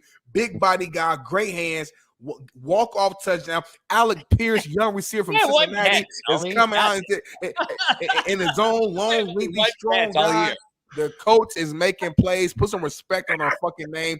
4-game winning streak. We are the scariest team. We are the scariest team in the NFL right now. Nobody wants to fucking see us, including the Chiefs, including the Texans, including D. Jones' shitty-ass Jacksonville Jaguars, who's going to lose tonight against the fucking burrowless Bengals. Yeah, I said the burrowless Bengals. So put some respect on the coach right now. Why are you so mad at us, dog? I'm sorry, man. And don't take it personal. So many people we don't get our flowers. We don't get our flowers, man. Nobody talks about the Colts. Well, why would we talk about the Colts? Because you talk about the Texans and we're fucking above the Texans. We're both in the AFC South. We beat the Texans. We're both 7-5. That makes that makes no sense. Coach, these D linemen are so sensitive, dog. Why is he so mad? Hey, Matt. You still can't block me, Matt. You still can't block me, Matt. Right now, you can't block me. Line up today. Matt today. Big Smitty today. 101. Talk to me. I'm not some broke down old punk. I'm a bad motherfucker now. Hey, I'm that same motherfucker, Matt. Don't let the smile and the Are you challenging me right now to I am challenging you right now live on the show. One-on-one with me? Yes, I want that. When can we make this happen? Do we need pads or are we in t-shirts? What are we doing here? We got Super Bowl Radio Road, though. We might have to do it in a ring around the cozy. Fucking God, this is happening. I'm dead ass serious. I got 5 plays left. Hey, we make it happen. I'm scared that Matt's back will go out. Smitty will fuck. I feel good. I'll do anything for a day, motherfucker. I fuck like a porn star, drink like a rock star, fuck Smitty up like a goddamn star. I want some. I've been wanting this contact. I've been wanting this smoke. I can't believe he actually just challenged me on. Yes. Okay. So where are we doing this? I don't know. I gotta set up something in Super Bowl Radio Row. Super Bowl Radio Row. Something's going down. You want to talk to me? Yeah. Okay. Yeah. I want that smoke. I want that NFL smoke. Everybody say NFL is different level. I want to see that level. I want to know that level. We'll do 3 plays. We'll be the best out of 3. That's how we'll do this since we're getting up there in age. And Smitty pads on. Can you get pads on so I can run block? Yeah, we'll do it. Yeah, we'll do it 3. Hey, just to make it, just so if you want to, you're gonna go play guard too, so I can get some 3 technique work, so I can show you how it's done after I whip that ass. Since I do both. You do both. I don't do both, so I'm not playing guard. We're gonna have to find somebody else so I can wear them out when I go play 3 technique too. All right, JB. I want JB to be the fucking quarterback back there. 3-second timer. The safest motherfucker on earth. He'll stand there, pick his ass, and flick it at you. Hey, I might have to. We'll grab fucking AQ Shipley. We'll grab all those guys that are going to be on Pat's set. We'll bring them over. We'll set it up, and I'll have the ball. Stick. Clip this motherfucker. He just challenged me on the show on Radio Row. Dog, I'm going to work like I'm Rocky, homie. You better get in the gym, son. I'm training now. You fucked up. All I do is train now. All I do is train every day. I'm in here with motherfucking every day. Oh, it's on now, motherfucker. I gotta go. I'm going straight to the weight room right now. I'm gonna fuck your ass up. It's on, motherfucker. Yeah. All right. I like this. Flashbacks, y'all. Party. This is exactly what I wake up for every day. I'm having flashbacks, y'all. I'll be able to do this again. I never think I'll be able to fucking split somebody's motherfucking head to the white meat. I can't wait. Let's fucking go.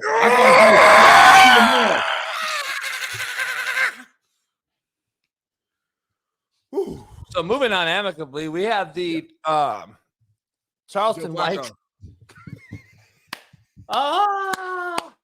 We're going to see if it goes down. We're going to get it cracking. We're going to clip this one. Woo, we're going to do this. All right. All right, real quick, JB, are you going to your doctor's appointment or are you saying fuck it? What you about to do? Fuck it. You for real? Yeah, I just had to finagle my way in there. Next up, Charleston White on Cam Newton's podcast, Calling It Like It Is. Let's take a listen to what Charleston White had to say about calling it like it is. Like I think everything that you're saying has some truth to it. It's just the delivery. You standing, there's no denying that you're standing for and by your people. Well, here's the thing. When you're addressing evil, you can't worry about the delivery. When you're looking at the conditions of our community, you can't worry about the evil when you got kids that kill kids and say we smoking on Tuka. See, they wasn't worried about the delivery when these kids in Chicago were talking about smoking on Tuka. They wasn't worried about the delivery. I ain't got no manners for no slut. I'm gonna put my thumb in her butt. The delivery? I like girls kissing girls where I'm from, and that's on the radio.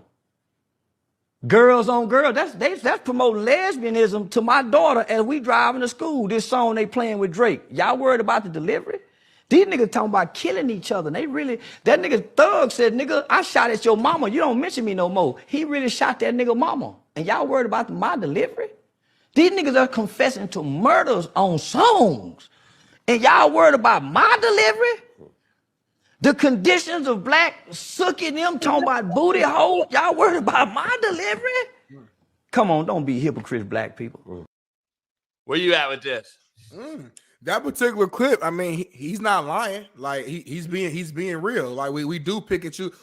We do protect certain like entertainers or artists or whatever the case may be because we're fans of them, and we like will find some excuse for them of why they're saying what they say or doing what they do.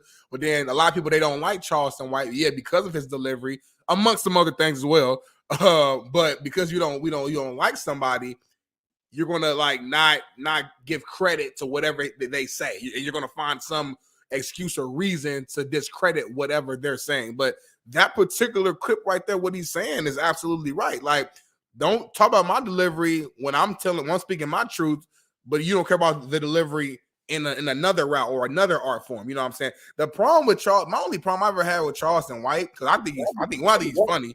Two, I think he does say a lot of stuff that is true. My only problem with him, and he hasn't done it in a while, he would like promote snitching. And again, growing up where I grew up, I'm not no thug. I never gang bang or none of that. But there are certain rules and stuff in our community that you just don't be doing it. He would just literally would be on the phone with the cops. And I think that was his catch to fame, though. Sure, but that was my only like issue with him. That part. Outside of that, man, like he be keeping it real on a lot of stuff. Yeah, is his delivery a little raw and uncut? Sure, but like he just said, we let the raw and uncut stuff go when it comes to music, movies, and everything else. Here is Charleston on Coach Sanders, Deion, primetime Sanders. Come on now. So that's why action don't speak louder than words to black people. Because if you go to looking at action, you look at Deion can't keep a marriage. He been divorced how many times? This is how many wives he done had? 3 or 4? So we are following a man who can't how many times? That's all I'm gonna say. That's all I'm gonna say. Known for sleeping with multiple women throughout his life. Whoremongering man. Maybe that's why God took his toe. Turf toe motherfucker. Okay. So that's all I'm saying. So this is a man who done abused multiple women. Pilar has so much to say about it. Go get the divorce papers. Abusive. Come on now. I was paying attention because I lived in Dallas at the time, so it was big talk in Dallas. And we ain't gonna talk about when he was in Atlanta fronting the dope niggas down here when he was playing for the Atlanta Falcons. All that's documentation. Speculations. Okay, well, we'll say speculation, but there's no speculations on Charleston White. It's just what he says. It's just conversation. So when you look at Charleston White, you see he's a father. I mean, I can't deny. I don't know anything about none of that shit, so I can't deny or agree nothing. I mean, if it's documentation, then it's down. It's written down. My only knock against that is we all got skeletons. We all done shit. We all do shit. So my only thing with Charleston White, he goes out here and talks like his shit don't stink. He goes out here and talk like you out here sleeping with all these women, whoremongering around, doing all that. Charleston, what are you doing? Have you been faithful your whole entire life? Have you slept around with the people?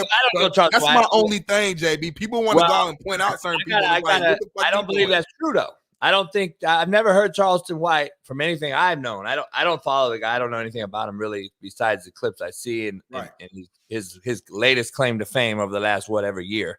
Right.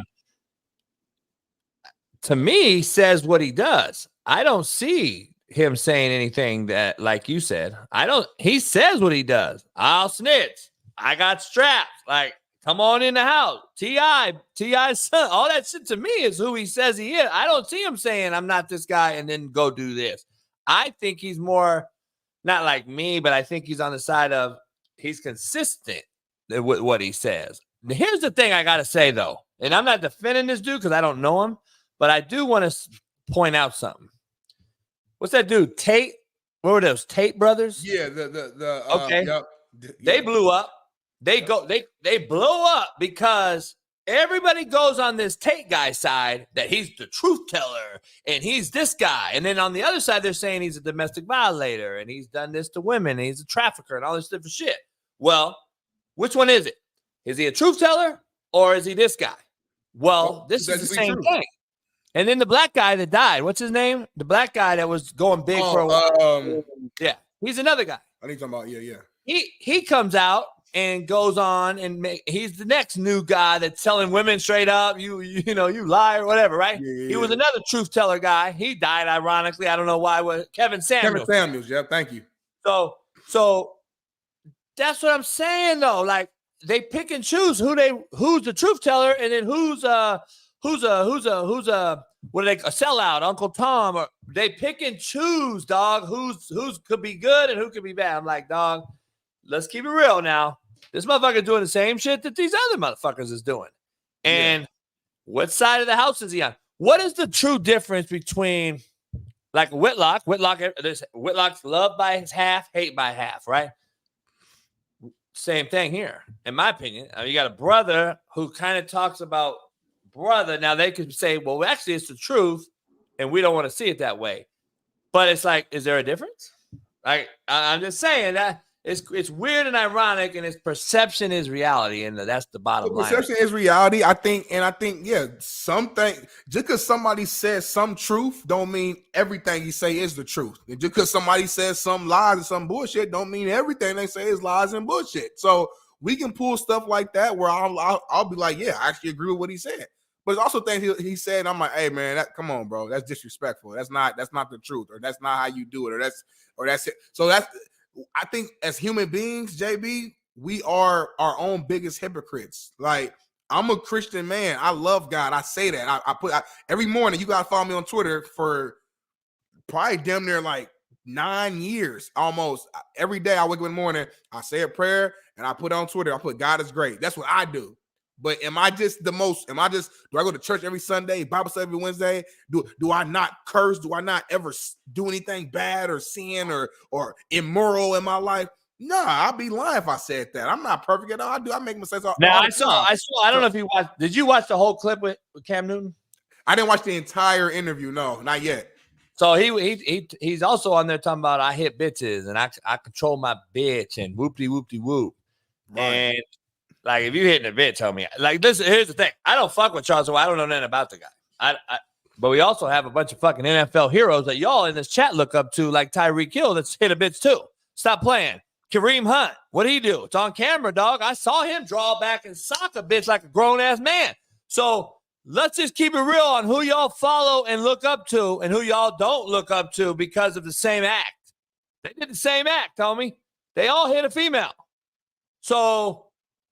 But let me ask you this though, because you're right. You are right. But they all pussy to me. No, for 100%. Ain't no, and again, I'm not about to defend. I don't fuck with none of that. I got a little sister myself. I don't fuck with putting your hands on women is a no. I'm saying, I think these guys are professional athletes, maybe playing on your favorite team. So you like what they do for your team. You don't like them personally. As soon as they're done playing, you don't give two fucks about them. As soon as they get traded, you don't give a hell about them. Like that's why it's called fanatics, fans. Your fans are what they're providing to your team. Charleston White ain't no athlete. He ain't no actor. He ain't no pastor. He ain't no he's just a regular guy like you and I, going out here with an opinion. His opinion is controversial because the way he says it and how he says it.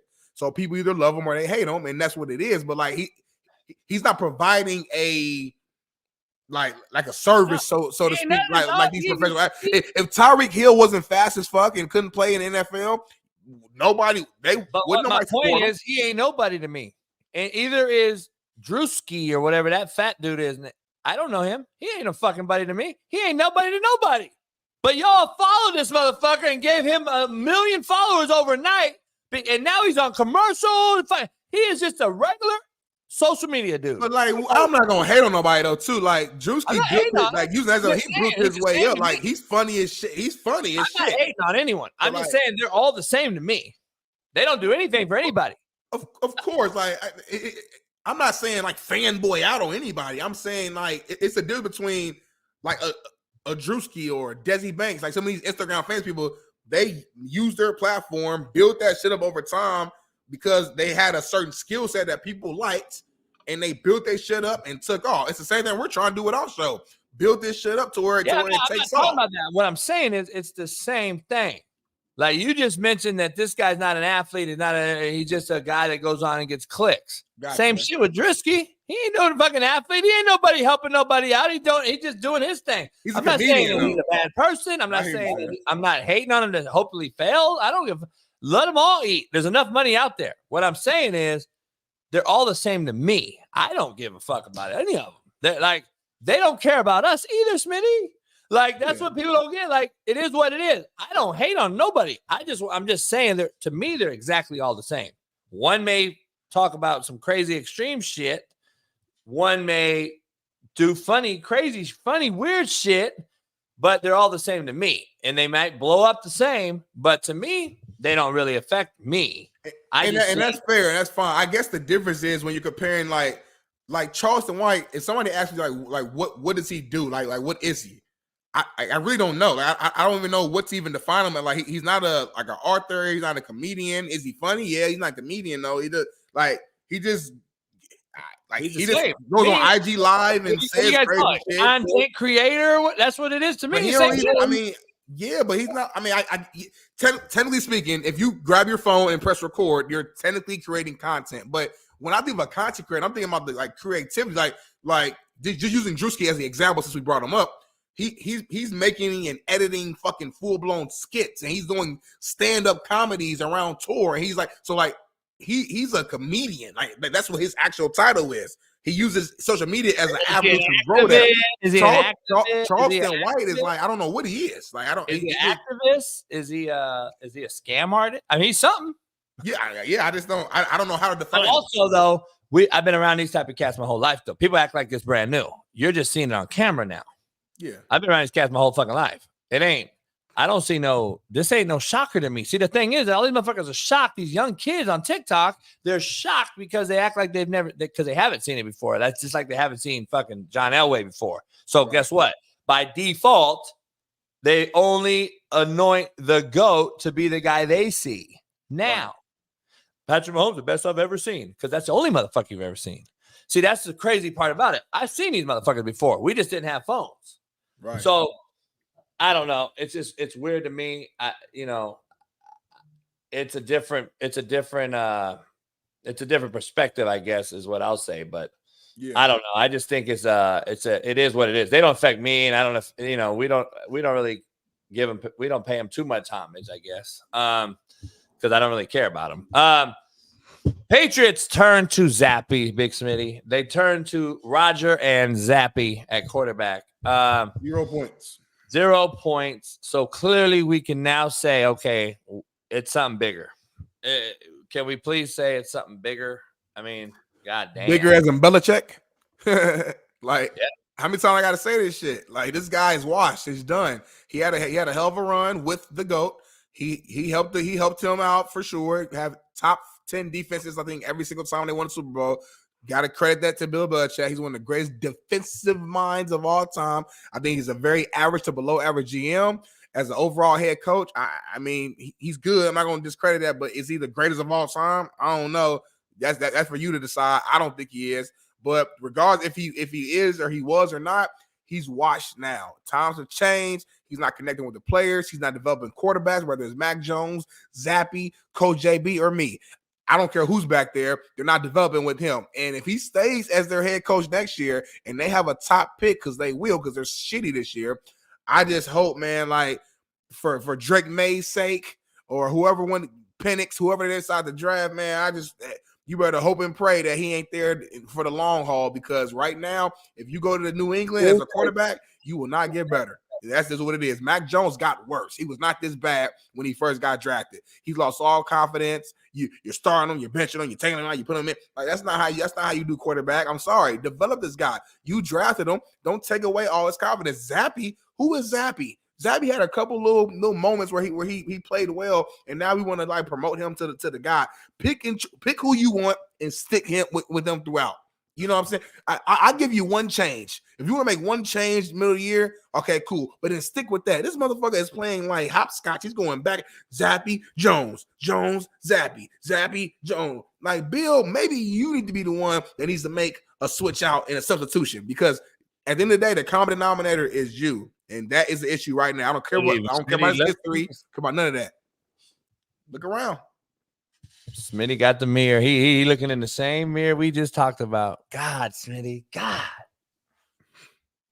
We just talked about this. What? Smitty's doing exactly what we just talked about to start the show. Anointing cats and recency bias, talking about what's recent, most recent, this guy's struggling. And we forgot all the shit he's done that's been great. And it's crazy to me. It's fucking news, JB. We don't know what's happening in that place. We don't know what's happening in that locker room. We don't know what's happening anywhere. But we forgot about his 6 fucking championships. Just real like that, huh?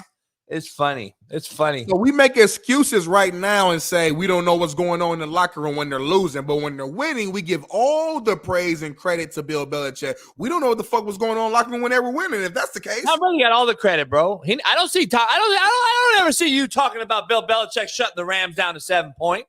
I don't see you talking about shutting down the goddamn the teams that he beat in the Super Bowl when the offense struggled. I don't see any of that. Because players got to play, and even if the offense struggle, it's about game. It's about moments, JB. It's about no. It's about moments. And Tom Brady may have not played great the entire game, but when there's 2 minutes left and you need a drive to win the fucking game, Brady would do that.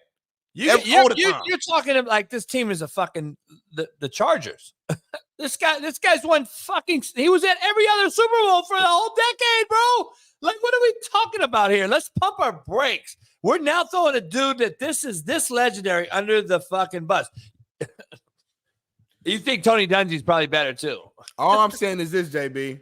As soon as one player leaves, you should not be this bad. That's all I'm gonna say, JB. And I got a question now: Is Belichick a better coach than Mike Tomlin? I don't know for real. I don't know that. Went to the playoffs after he left. Stop it! You act like this just happened overnight. If Tom Brady left and this motherfucker went 1-15, he went 10-6 the first year and got blown out in the fucking wild card game. He got blown out in a wild card game, and he ain't been back since. He ain't been back since, JB. Stop giving this motherfucker a pass because you love what he used to do. He's not the same no more. He's not the same. So let me ask you this. Where are you at when the Lakers had a 10-year stretch of garbageness? The last 10 years, basically, before the COVID, they were fucking atrocious. This is one of the best franchises of all time. So for 10 years, they were bad organization. Yeah. What's the difference? I don't understand this question. So my point is, the motherfuckers won a title. They went back to the thing. They won another one after being down. And then guess what they did? Then they went to a conference final last year. How many coaches did the Lakers have during that 10 years? So why is this guy not getting that same pass? You're comparing a one coach to an entire franchise. I don't understand the comparison right there. Franchise is How the many best coaches did the Lakers go through during that decade? No, the New England franchise is the best franchise in the NFL over the last 20 years. What do you mean? Because of Tom Brady and a little bit because of Belichick. No, it's not. So Kobe Bryant left, and what happened? You see what happened? What do you mean? They won a title. Not immediately after the shit happened. They went through a little. Shit. My point. They made moves, JB. What I'm saying, they got a new head coach. They got a couple new head coaches, actually. They got new players. They changed everything. What are you talking about? So, yes, if the Patriots change everything, if the Patriots go out there and go get Joe Burrow, they go out there and get motherfucking Christian McCaffrey, they replace Belichick with an offensive mind like Kyle Shanahan, and they go out here and get a Debo Samuel out there. Well, yeah, the Patriots might be different. Like, what if it happens? Why are we so bad on Bill? Why are you hating so much on one person? I don't hate. So JB's a hater, but Smitty gets a pass. Hey, call me a hater. I'm cool with that. Call me a hater. I'm just spitting facts, though. Like JB say, we tell facts, and we are trying to put a cushion down because we love Bill so much. Bill was so great to us. Oh, my God. He was you said last Super Bowl rings. Well, shit changes, JB. I can't remember the last time the Patriots won a ring. Shit changes, JB. You also said fact. Georgia's going to be Bama. This is real. This is real. It's not real. You're real doesn't mean it's factual. Just so we're clear. You keeping it real doesn't mean it's real and actual happening because Bama won. So it wasn't real. Well, you know what is real, JB? 2-10 record. Last place in the AFC East. That's what's real. That's what's real. That's what's a fact. And don't say we ain't got no quarterback. The Steelers ain't got no fucking quarterback. They're 7-5. I know so many teams who ain't got quarterbacks, and they still out here rolling. Now, this is real. This is something that is real. This is real dominance. This is a real pain. He slapped me up, gave me the smell of salt. This is a real beast. You should have put the fucking sound on so I can hear my people chanting me on right now.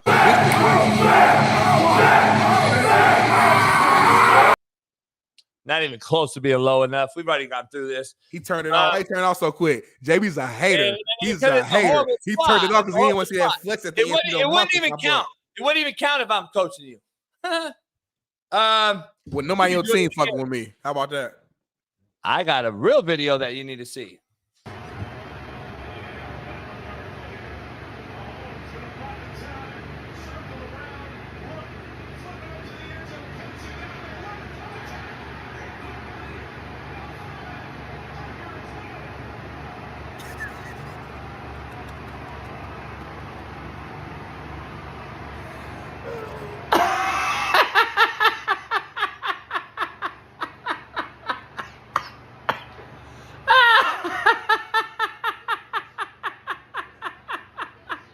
That's it. That's all that needed to happen. I'm just saying. Moving on amicably, Houston hires my good friend Willie Fritz. I got to reach out to him, talk to him. I think it's a great hire. They're in the Big 12. I think he deserves it. He deserves his shot at a big-time Power 5. I think it's a great hire. I know everyone's knocked him. He's getting up there in age, but guess what? The cat relates. He's a Pete Carroll college football right now. He relates to everybody. They relate to him. He's going to totally change that culture. He understands the landscape. You win at Tulane, you can win at Houston. It's probably a, 3-hour drive at most. It's right there in the same southern hemisphere of recruiting. The recruiting base doesn't really change too much. What does change is the academic rigor of Houston versus Tulane, and now he can go get some dogs, and he can go kill Houston. And if I was Sark and the A&M new coach, I'd be worried. Really? I would. I'd be worried. He knows how to do it. Not that he's going to come in with this swagged out drip. No, he's going to be the most professional dude there is in the building, and he's going to tell you how to succeed in this business. I think he's going to dominate it, kill it, and he's going to be in the mix of a playoff here within 2 to 3 years. That's a bold statement right there. That's a bold statement, but hey, I wouldn't be surprised, man. This guy is a legendary coach. Houston's a great market, like we've talked about before. I think that was a hell of a hire, and hey, with this NIL era too, a lot of money out there in that area. I feel like he could do some big things. We'll see. Time will tell. Obviously, I always say that, but man, I wouldn't be surprised. Good looking out, JB. Watch Alabama SMU all hit for $5.65 off a $20 bet. Okay, Steven. It's all because I got the bet, dog. I know what I'm talking about. Waffle.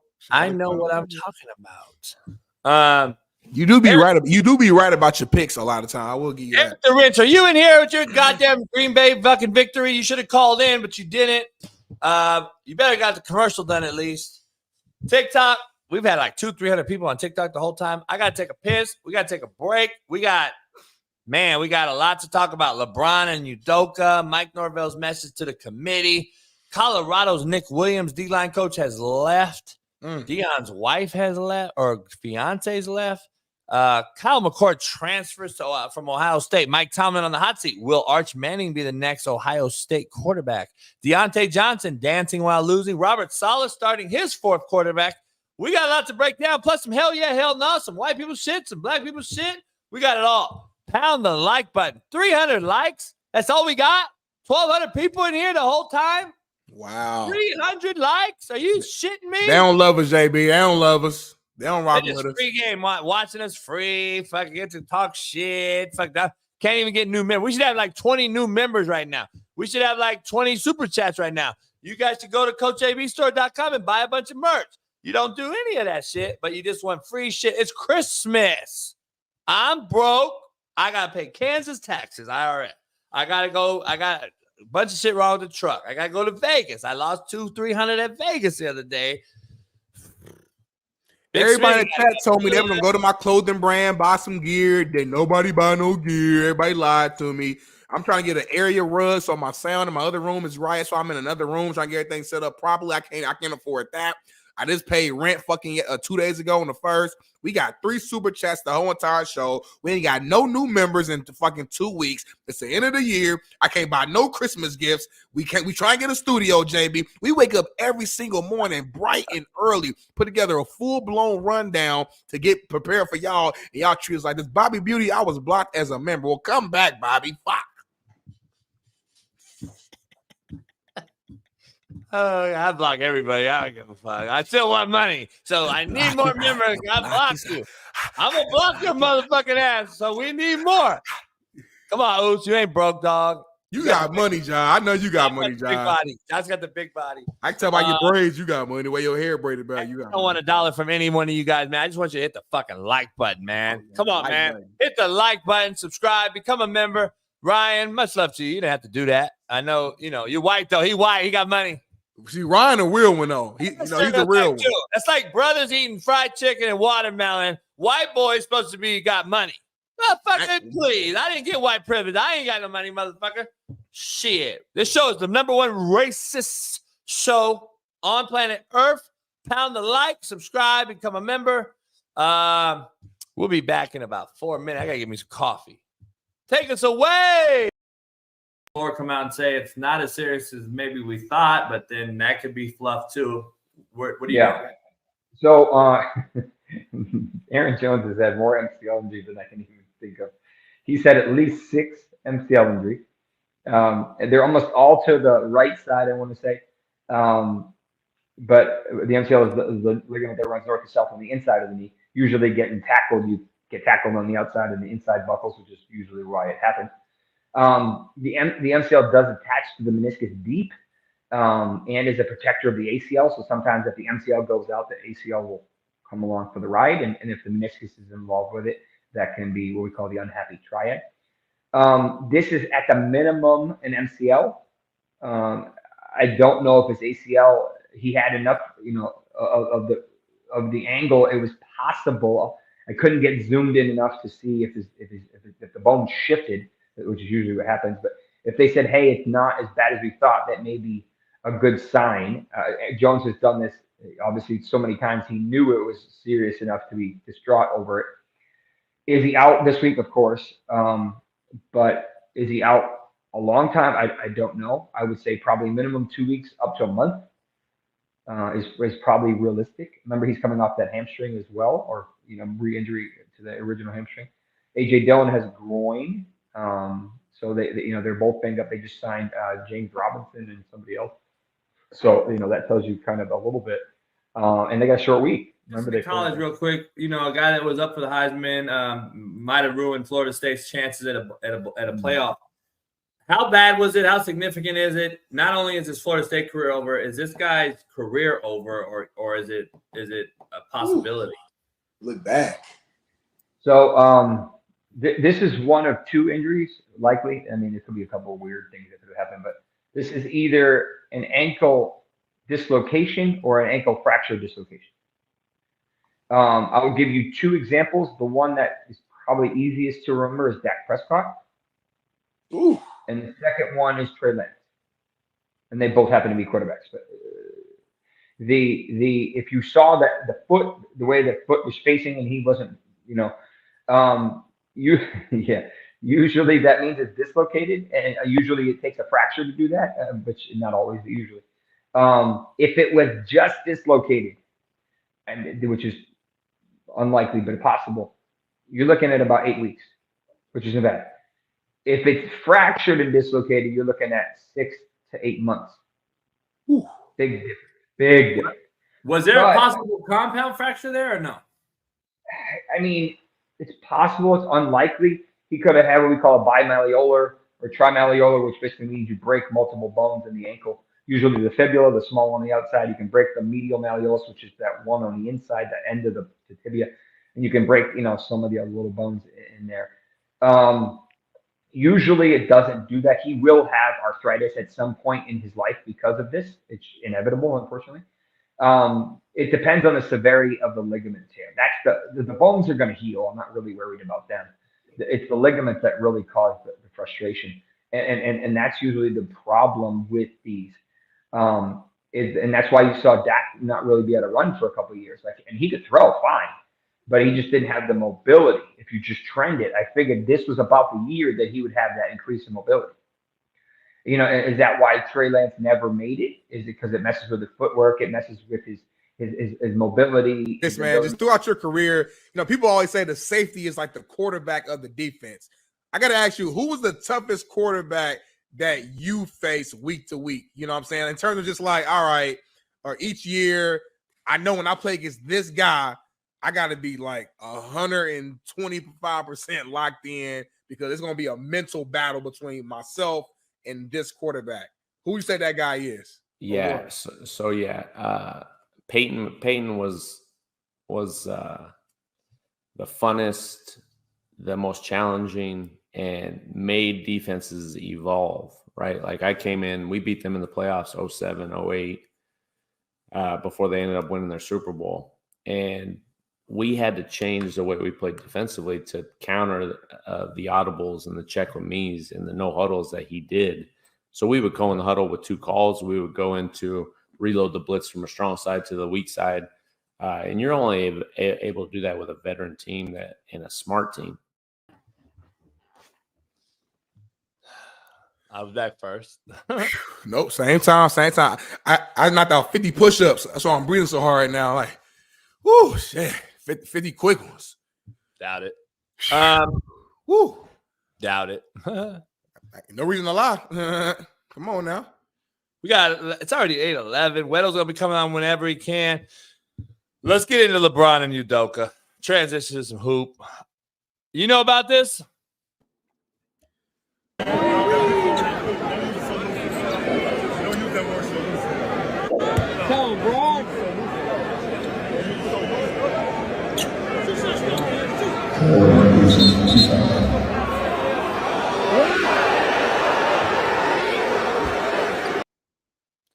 So he called him a bitch.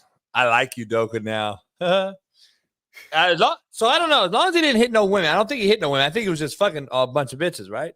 That's what I think he was doing. Nia Long. He cheated on Nia Long, which is crazy. But yeah, I guess that kind of shit. Matt Barnes was telling me a little bit. I know when we saw him that day because he knows a little bit. I gotta put his business out there, but I know there was deeper shit to it. So called him a bitch. And then he said, "Stop bitching." So I don't know if he said. That's what I saw. I saw the audio. He told them because it was a play before where he got fouled or something, and they were, crying to the refs.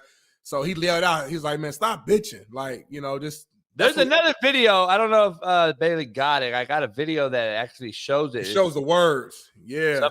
And actually, somebody you can hear it. I guess. You kind of heard it there a little bit, but yeah, I know what you're talking about. Yeah. He always cries. He's like Patrick Mahomes to me, though. Motherfucker always crying. I mean, I'm just tired of seeing it. And Udoka's old school, obviously. I know they played against each other when he was younger, when LeBron was young and Udoka was getting out the league. Udoka wasn't like a fucking all-star. It just, he was a hard nose. He's like a Darvin Ham. He was like the Darvin Ham, fucking gritty, But I actually love it. Fuck it. I think Houston's much better team under his tutelage this year, even though the same Houston team, they got a couple different pieces. They got rid of fucking what's the name, that domestic violence guy. But they're a much better team. They're still bad, but he's getting them there. I think he's a good coach. I think the motherfucker really is a good coach. I just don't know. Look, we're in a sensitive ass soft world, man. That used to be said to each other on the field, on the court. You want to talk about what Larry Bird and Michael Jordan used to call motherfuckers? Go ask Charles Barkley. So this is the thing we've seen. I just think we're in a sensitive ass time. We protect LeBron like we protect all goats out there that you guys call the GOAT.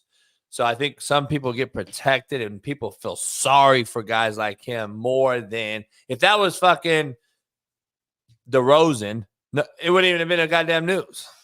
Well, listen, so for me, I don't have an issue with either side. I don't have a problem with head coach Udoka saying stop bitching, but I also have a problem with LeBron like trying to like check him. Here it is, right here. Video you were talking about right here.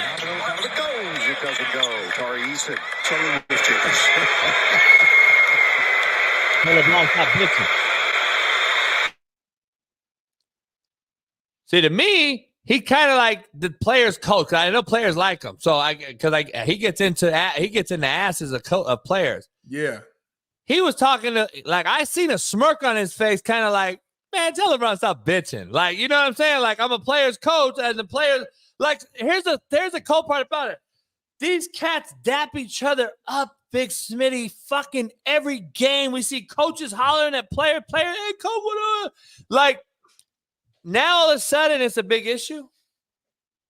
Right. I hear you. I hear you. I think the players like him. I think he's like, hey, stop bitching.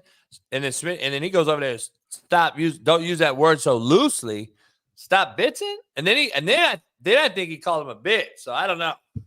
Well, I mean, listen, that's why I said I don't have a problem with either side. Like I said, I mean, Udoka, that's how you felt in the moment. You know, these guys out here complaining the rest all damn day and not getting calls. Yeah, that's what you felt. Stop bitching, stop complaining, stop whatever. LeBron, that word bitch, you know, we've heard rumors years ago when that's what Draymond called LeBron during the game, and then I think in the finals it became an issue. And so I think LeBron is kind of sensitive to that word. I mean, you know how it is, JB. I mean, I'll speak for myself. I know, like, growing up, like, the word bitch wasn't something that you about to just throw out and just say that. Like, that wasn't something like that. That would be a fighting word when you were growing up. You know, now if it's your homie and you saying it in a more of a, like, I think context matters and how you're saying it matters. You know what I'm saying? But like in a derogatory sense, the word bitch wasn't something you just said and it's like, okay, it's cool. Nah, he did say it. Who about to fight? So I'm saying I don't have a problem with LeBron going out there being like, hey, like chill out. Like, watch how you use that word. Like, I'm cool with both sides. I would say it, but just understand something. There was no talking. See, that's the problem. That's why we're not the same. That's why I do agree with Tank when Tank's on tomorrow, by the way, every Tuesday. It is different because once you say that word, that means as the word sayer, I'm ready to scrap. Right. There you go. The guy that received the word, I'm fucking you up. It ain't a discussion, homie. It ain't a fucking use the word loosely. No, Jay, stop. LeBron ain't about to go fight a fucking coach in year 21. He's not an idiot. Come on now. That ain't even realistic. We're not. Let's take it off of LeBron. Let's take this off. Okay. I'm not talking about. I'm saying. Got you. This is the difference in generations on using this particular word. Mm-hmm. So I'm just saying, understand something. The Sims character in Garden City, when I was there, used that word. There was no talk. I choked and dragged that motherfucker across the goddamn cafeteria. There was no, don't use that word, man. See what I'm saying? There's just a difference. I respect you. You respect me. If I call you a bitch as a man, get ready to scrap. Calling you a bitch, slapping you as a man, and spitting on you as a man are the three worst. Now, you can pecking order that, and we can go into debate on what's the worst. All I'm saying is those three are automatic. Yeah. And to me, smacking a man is the biggest bitch move. That's hurt, bro. JB, I'd rather somebody punch me. I'm dead ass serious. I'd rather you punch me. You should. Of course. I've slapped a couple motherfuckers. trust me, I slap you on straight principle because you're a bitch. Yeah. Like, you see what I'm saying? Like, that is what it is. So I'm just saying. You know why the slap is the worst? Because you just said it. When you slap somebody, it automatically comes with me basically calling you a bitch. Like, I don't even have to say it. It's like I'm slapping you because I think that. So it's like a 2-for-1. I buckled the motherfucker with a slap one day. He was a brother, but he looked Iranian and shit, zitty face. Yeah. Anyway, you ever saw those slap competitions or like you gotta put your hands behind your back and you slap the fuck out of somebody? I was in shape though back then. I had a white beater on. I was cut up. You know what I'm saying? Motherfucker. That's when you was parking lot pimping right there. Yeah. It was, you don't say certain shit about certain people, daughter, you won't get slapped. All right. We got a lot to break down. Mike Norvell's message to the committee. He wrote a message. Ooh. I am disgusted and infuriated with the committee's decision today to have what was earned on the field taken away because of a small group of people, because that's what he's basically saying. A bunch of fucking nobodies that don't have a clue about anybody on this committee decided they knew better than the results of the games. Which, what is this? What is the point of even playing the games? Do you tell players it's okay to quit if something goes wrong? Do you not play a senior on senior day for the fear of injury? Where is the motivation to schedule challenging non-conference games? We are not only an undefeated Power 5 conference champion, but we also played 2 Power 5 non-conference games away from home and won both of them. I don't understand how we are supposed to think this is an acceptable way to evaluate a team. What do you think about Mike Norvell's strong sentiment towards this so-called committee? I mean, I think from his perspective, his point of view, I mean, he's 100% accurate and right. I honestly don't disagree with anything he said. I think they did everything they were supposed to do. They checked off every single box. No stones left unturned. Like, they did everything they're supposed to do to make it to the playoffs, and they're still not in. So from a head coaching standpoint, it has to be so frustrating. It's like, how can I motivate my guys at the beginning of the year to say, hey, if we handle our business, we're going to be in the playoffs for a chance to compete for a natty? How can I do that when this just happened? You know what I'm saying? Like, injury, you can't control injuries. You never know who's going to get hurt, when they're going to get hurt. It could be a star player on the defense, star player on the offense. So as a head coach, like, what the hell am I supposed to do to motivate my guys to tell them that we got a chance to play when it's out of our hands? Because you basically just proved that. But two things can be true. You and I both agreed on this show that we do not believe Florida State is a top 4 team. Now, we might disagree on if it should be Georgia, it should be Bama, Texas, all that. That's cool. But we both agree that they're not a top 4 team without their quarterback. So again, two things can be true. He's right in feeling the way that he feels about his team, and all those players are right to feel the way that they feel. But we can also, us being outside of the team organization, we're right for feeling the way that we feel and saying, hey, we think Texas and Bama and Georgia are all better teams than them without his starting quarterback. And it is what it is. It's unfortunate. It sucks. I get it. It's one player, but the one player you lost was your key player, your Heisman Trophy finalist. I'm calling it now. He's a Heisman Trophy finalist. He's your leader of your team. And we saw your offense the last 2 games without him, and it looks stagnant. Last thing here, Big Mac keeps bringing up Cardell Jones, who I played against in high school, sacked them twice, but they did beat us. Glenville High School was a powerhouse. They beat us on last second touchdown. Shout out to Cardell Jones. He brings up Cardell Jones in Ohio State. Yes, he was a third-string quarterback. But what did that third-string quarterback do when he came in the game? If you look back, that Ohio State team, they took care of business and was still scoring at a very, very high level. You know what I'm saying? This guy was throwing touchdowns, running the offense. So we got to see how Ohio State looked with their third-string quarterback. So if Florida State's third-string guy came in and was lighting the world on fire, threw with 300 yards, 3 touchdowns, oh, okay, cool. We've seen enough. But their second-string guy played against Florida and was average. And then the third-string guy, of course, came in here in this Louisville game, in the conference championship game, and was mid.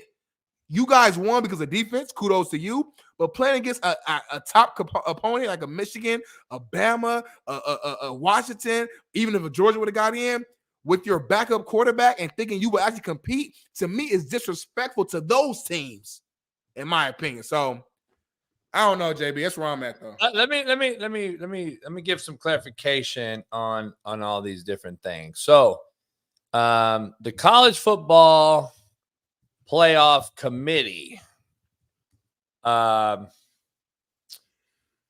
rulings on how to earn a bid.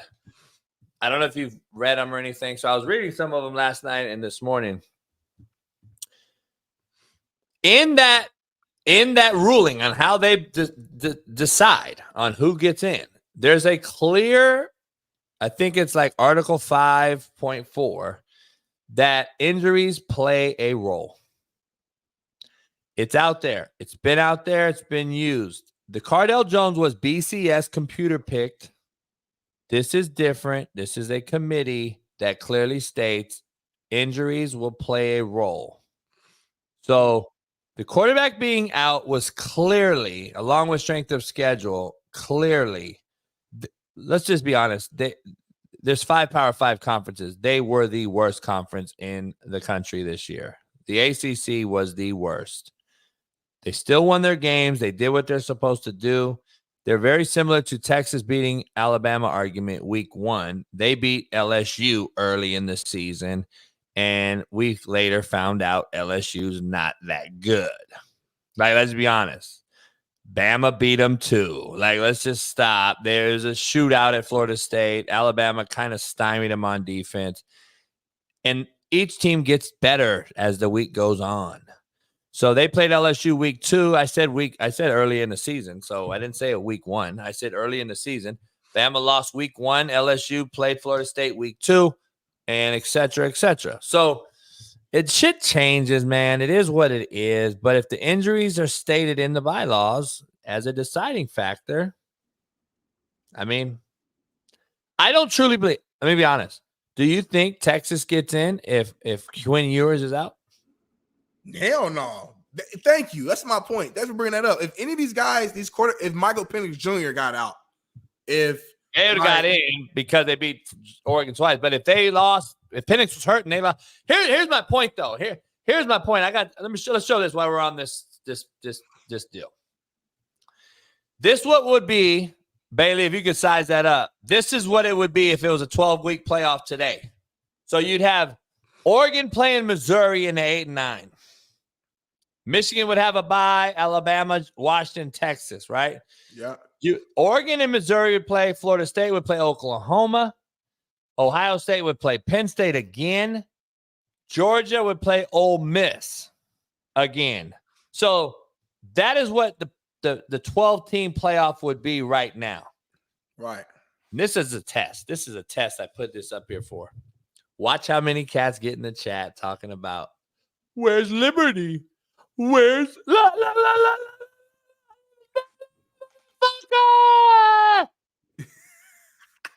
See what I'm saying, homie? I just fucking proved to you guys that it'll never be enough. You're always gonna want to fuck another team. So more is not better. Stop. 12 teams, you're gonna want a 13th team. That is why I fucking just did that.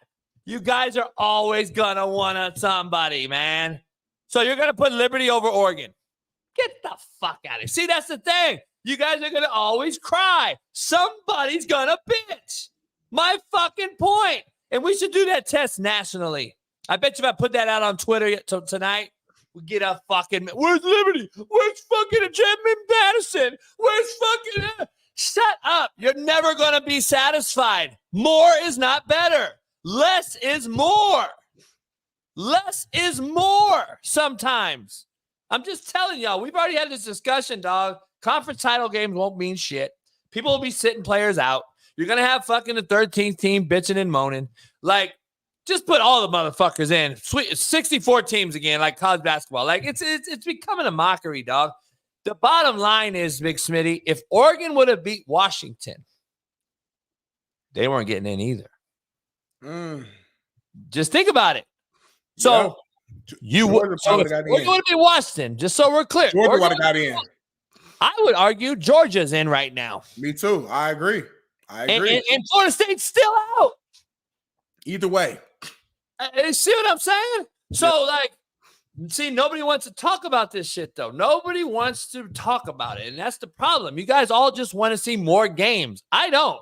Debbie, you're right. There's always going to be somebody who's going to complain, like whether it was 24 teams get in, the 2015. Of course, because if you're a fan of that team that's right on the cusp, you're going to make an argument for why they should get in. But I'm with Matt in saying that if we got 12 teams that are in, I'm not about to feel bad because the 13th ranked team didn't get in. Like 13, bro, you should be lucky that you even in the fucking conversation. But when it's only 4, I put up a fake mock-up, Weddle, of what it would be this year, and I knew it. I was like, wait till somebody posts it, and sure enough, where's Liberty? Where's it? You're always going to want another team in, man. They're always going to want a 13th team if there's 12. They're always going to want a 26th team if it's 25. Like, it's just, to me, less is more. More is not better. Quality over quantity. I just don't understand. I don't want to see Liberty play Bama. Sorry. I just don't. It's just watered down football to me at that point. But it's E-Dub Monday. Eric Weddle's a Super Bowl winning champion, Los Angeles Ram, Utah Ute, legend, Hall of Famer. We're in the building, E-Dub. A lot going on in the world. How's the show been so far? I'm about 45 minutes in, so it's been a hectic morning, so I'm late. 100 people in here live. We only got like 100 likes because everybody just comes in, freeloads, gets all the free game in the world, and then leaves. Right now. Chiefs Queendom Day. They look good last night. They look real good. Chiefs Queendom. How about them Colts? Lot of storylines, man. I'm bummed we only got a half an hour, but we could probably talk for a good 5-6 hours about this weekend of sports. But where you want to start? You want to start with college? You want to start with NFL? It's your day. I'll chime in just real quickly. I know you guys have been hammering home. Just get my perspective about the top 4 in the playoff, and it's unfortunate. And I know you guys chimed in on earlier just about on my point of the kids and earning the right to compete for a national championship. I mean, that's why you go play college football.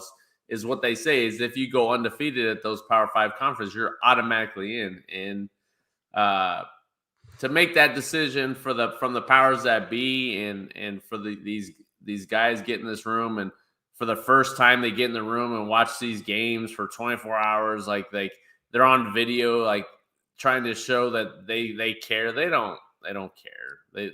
They're doing what's best to get the highest ratings and not doing the right thing. I wish someone would have stood on the table and said, "This isn't right. This isn't the right thing to do, regardless if we lose money or regardless of we may lose our jobs on this committee to pick games. It's going to be done anyways. I mean, there'll be a little one, but the teams will be set when they get to 12. Like someone should have said, "This is not right. I'll take the backlash." FSU needs to be in there because they earned it, regardless of who the quarterback is, regardless of who they played. They are. If the roles were reversed, there's no doubt Alabama would have been there or whoever else, right? So just because if it's FSU and this and that and the other teams are in there, it's a unique situation. I understand why they did it.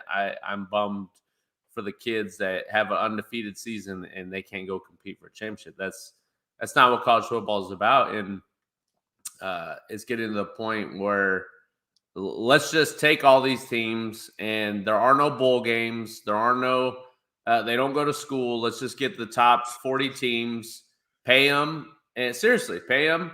They can go to school if they want. But this is the glorified NFL, and there'll be a different champion every year for this league and move forward with it because this is what it's becoming.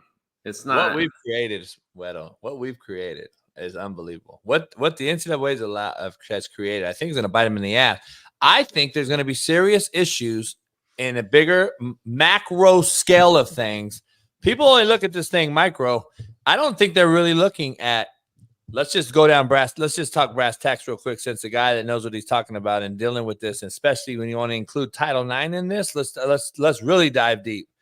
Financial aid is going to get hit hard in the next few years in the academic side of things because of the transfers, the semesters. You got to have 12 units at a particular institution to get legal aid, et cetera, et cetera, et cetera. Then you have Title IX, meaning you have to match every dollar on the female side has to match on the man side.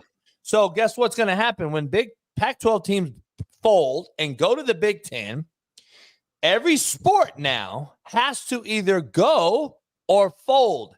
And if women's sports like soccer or lesser monetized sports that are going to bring in, that don't generate any revenue, money. Yes, we all know. Women's softball. No, we all love watching it, but it just isn't going to bring in the revenue to keep open the library, computer labs, and science buildings on campus of a major university. Yeah. So I see this thing on the macro scale is going to implode. And this is going to have to be either diverted and go back to the way it was, or you're going to have to put some sort of cap. Hey, E-Dub, you're Utah. Your best player gets 100K. Your lowest player gets 5. And you can figure out how to divvy up the middle of the roster, but your cap's 100K. I think it needs to be that way across the board. And get back to, let's pay the players, but let's cap it. Let's cap it at 100K is the max you could get. And if you get a jersey sell on the side or a car deal, that's yours. So be it. But right now, man, we've had 5 major Power 5 quarterbacks hit the portal this morning. I don't understand that. Like it just we're creating a thing that's just going to be free agency without a return, and I think can those kids go back to their school if they go in the portal? How's that work? So they're in only a portal. If the team wants them back, they can. Yeah, so they basically do free agency. They go test the market, which is to me a slap in the face. So I would never take you back. Enter the portal, motherfucker. Bye. Yeah. I'm not taking you back. That's the problem with these coaches. We're accepting them back. We're begging them to stay, and we're still losing them. Like you're losing integrity on top of your locker room at the same time the player. You just lost 3 things in one. Yeah. And it's like, nah, how about we all stand together, Weddle? You, me, and Smitty and I, we get together. We're all head coaches of 3 Power 5s, and we come together and say, hey, guess what? I know Matt Rules came out and said $1.2 to $2 million to get a portal quarterback. If anyone hasn't seen that clip, that's what he said. He said, man, it's crazy. I don't even know if we can go bring out $2 million to get a portal quarterback. How about we don't pay him? How about we say, nah, we're not going to pay you any money? Do you think he's going to sit out? No. He has to play somewhere. So now, Smitty, Weddle, or myself, the best recruiter of them all, will get the guy. And he'll play there at the school he wants to go to. See, I don't. Yeah, but no one's gonna buy in. No one's gonna. It's the same problem. Together, yeah, it's the same problem in the NFL. We had the biggest names leading the CBA twice. I was in the mix. Where with CBAs we got locked out, and the CBA had to redo it, and I was in part of both. And when you have the biggest money guys that are speaking on behalf of 1,500 players, that's not reality. That's not what's best for the league. It's the 90% of guys that are minimum wage that are playing from year to year that we should be thinking about lifetime health insurance, thinking about things that actually benefit guys for the long term. Not let's try to maximize the piece of the pie for a little one check that we get a year like that. That was a fight, and that's just it trickles down to every type of sports where you're talking about big time money where you're not going to ever get, because colleges want to win and they're going to do whatever it takes. The reality is they should have never let the NCAA off the hook. They should have took money that they generated from these kids and gave it to every scholarship athlete across the board, male and female. Give me 30% too. Yeah, I said years ago, Weddle. I said it's the wrong approach. Pay him for give me it all. And you get it, and when you graduate, here's your check that we've held on to, that you get for your name, image. Everyone gets a part of the cut from the NCAA. They still make all their money. I still don't, for the life of me, how these supposedly expert mind educated individuals let the NCAA off the hook. It's one of the worst decisions ever, because look at what has transpired since that point. Like, yes, some players are making money. It's the same thing in the NFL. The high guys, the great players get paid. Everybody else is living year to year because they want to go younger and cheaper every year. It's no different. It's no different than what we're experiencing right now in college football. And these universities are hanging on by a thread. What about the San Diego States, the UNLVs, the medium of the pack schools? How are they going to survive? How do they survive? They have a stud that plays 1 year, is an all-conference player. What does he do immediately in December? He's going to go to transfer, and he's going to get paid by somebody else. So you're now you're thinking is, okay, let's develop them. Let's go youth. We're not going to work in the transfer portal. We're going to go with the young guys. As soon as that young guy gets good, he's leaving anyway. So what are we building? We're not building up character. We're not building up accountability, responsibility, young men, young women, leaders. We're building up the quick grab. We're building up the easy way out and living in the now instead of thinking about, I have 70 years to live. What am I really trying to do? I'm gonna try to get Michelle on here, our attorney extraordinaire, because a buddy of mine sent me this yesterday, and I know it's about to be filed. But Florida State's filed a lawsuit and a grievance against the committee, against the NCAA, and they're gonna try to get an injunction done. Yeah, it's not. It ain't gonna work. They're just trying to stay fair. They're doing whatever they can for the kids, but at the end of the day, they got shafted. And it doesn't matter because they're going to 12 teams next year. And you said it earlier. Why not say this is a tough situation? Why not these supposedly amazing people in that room, which they're not, because you can't think and you can't adapt and you can't adjust, right? So why can't they just get together and be like, hey, we don't want to screw FSU. We believe Georgia and Alabama are warranted to be in the playoff. Let's just go 6 teams. You have one less bye week of offseason of bowl schedule of meaningless practices. We move everything up 1 week. Like, it's the most simplest thing that could have been done to stay face and do what is right for the most part, as best you could. But now you do this, and to Smitty's point earlier, if you think Alabama should go in, you have to automatically put Texas in because Texas being head-to-head. If all things are equal, same record, same conference champion, what decides? It's head-to-head. That's been the case in every sport to know mankind. So if that's what you think, but now to JB's point, Georgia is probably one of the top 4 teams in. Okay, so why do they just get shafted when TCU lost the conference champion last year? Like, TCU should never went in. If you don't win your conference championship, you shouldn't be allowed in unless that conference champion is a 2-loss team, right? Then there's a debate. But you lose your conference champion, you don't deserve to make it unless, right? Unless if you are like a Georgia where, hey, man, you're probably still one of the best teams. You just played against a really good Alabama team. So it's baffling to me that these morons can get in there and they think that they got all the answers and they mess it up every year. They mess it up every year. Get logical human beings in there that make sound decisions, that make sense for everyone involved, and it usually pans out. I don't know. Real quick, before we move on to the NFL, so Weddle, what would your 4 teams be then? Because although me and JB are like, we agree with a lot of what you just said, JB and I, we actually believe that they got it right by leaving Florida State out, which it don't sound like. No. I get your guys' point. Like, I understand why they did it, and I just can't for the life of me say right now that Alabama, Texas, Washington, or Michigan, for that matter, is better than Florida State. You can't tell me that. They haven't lost.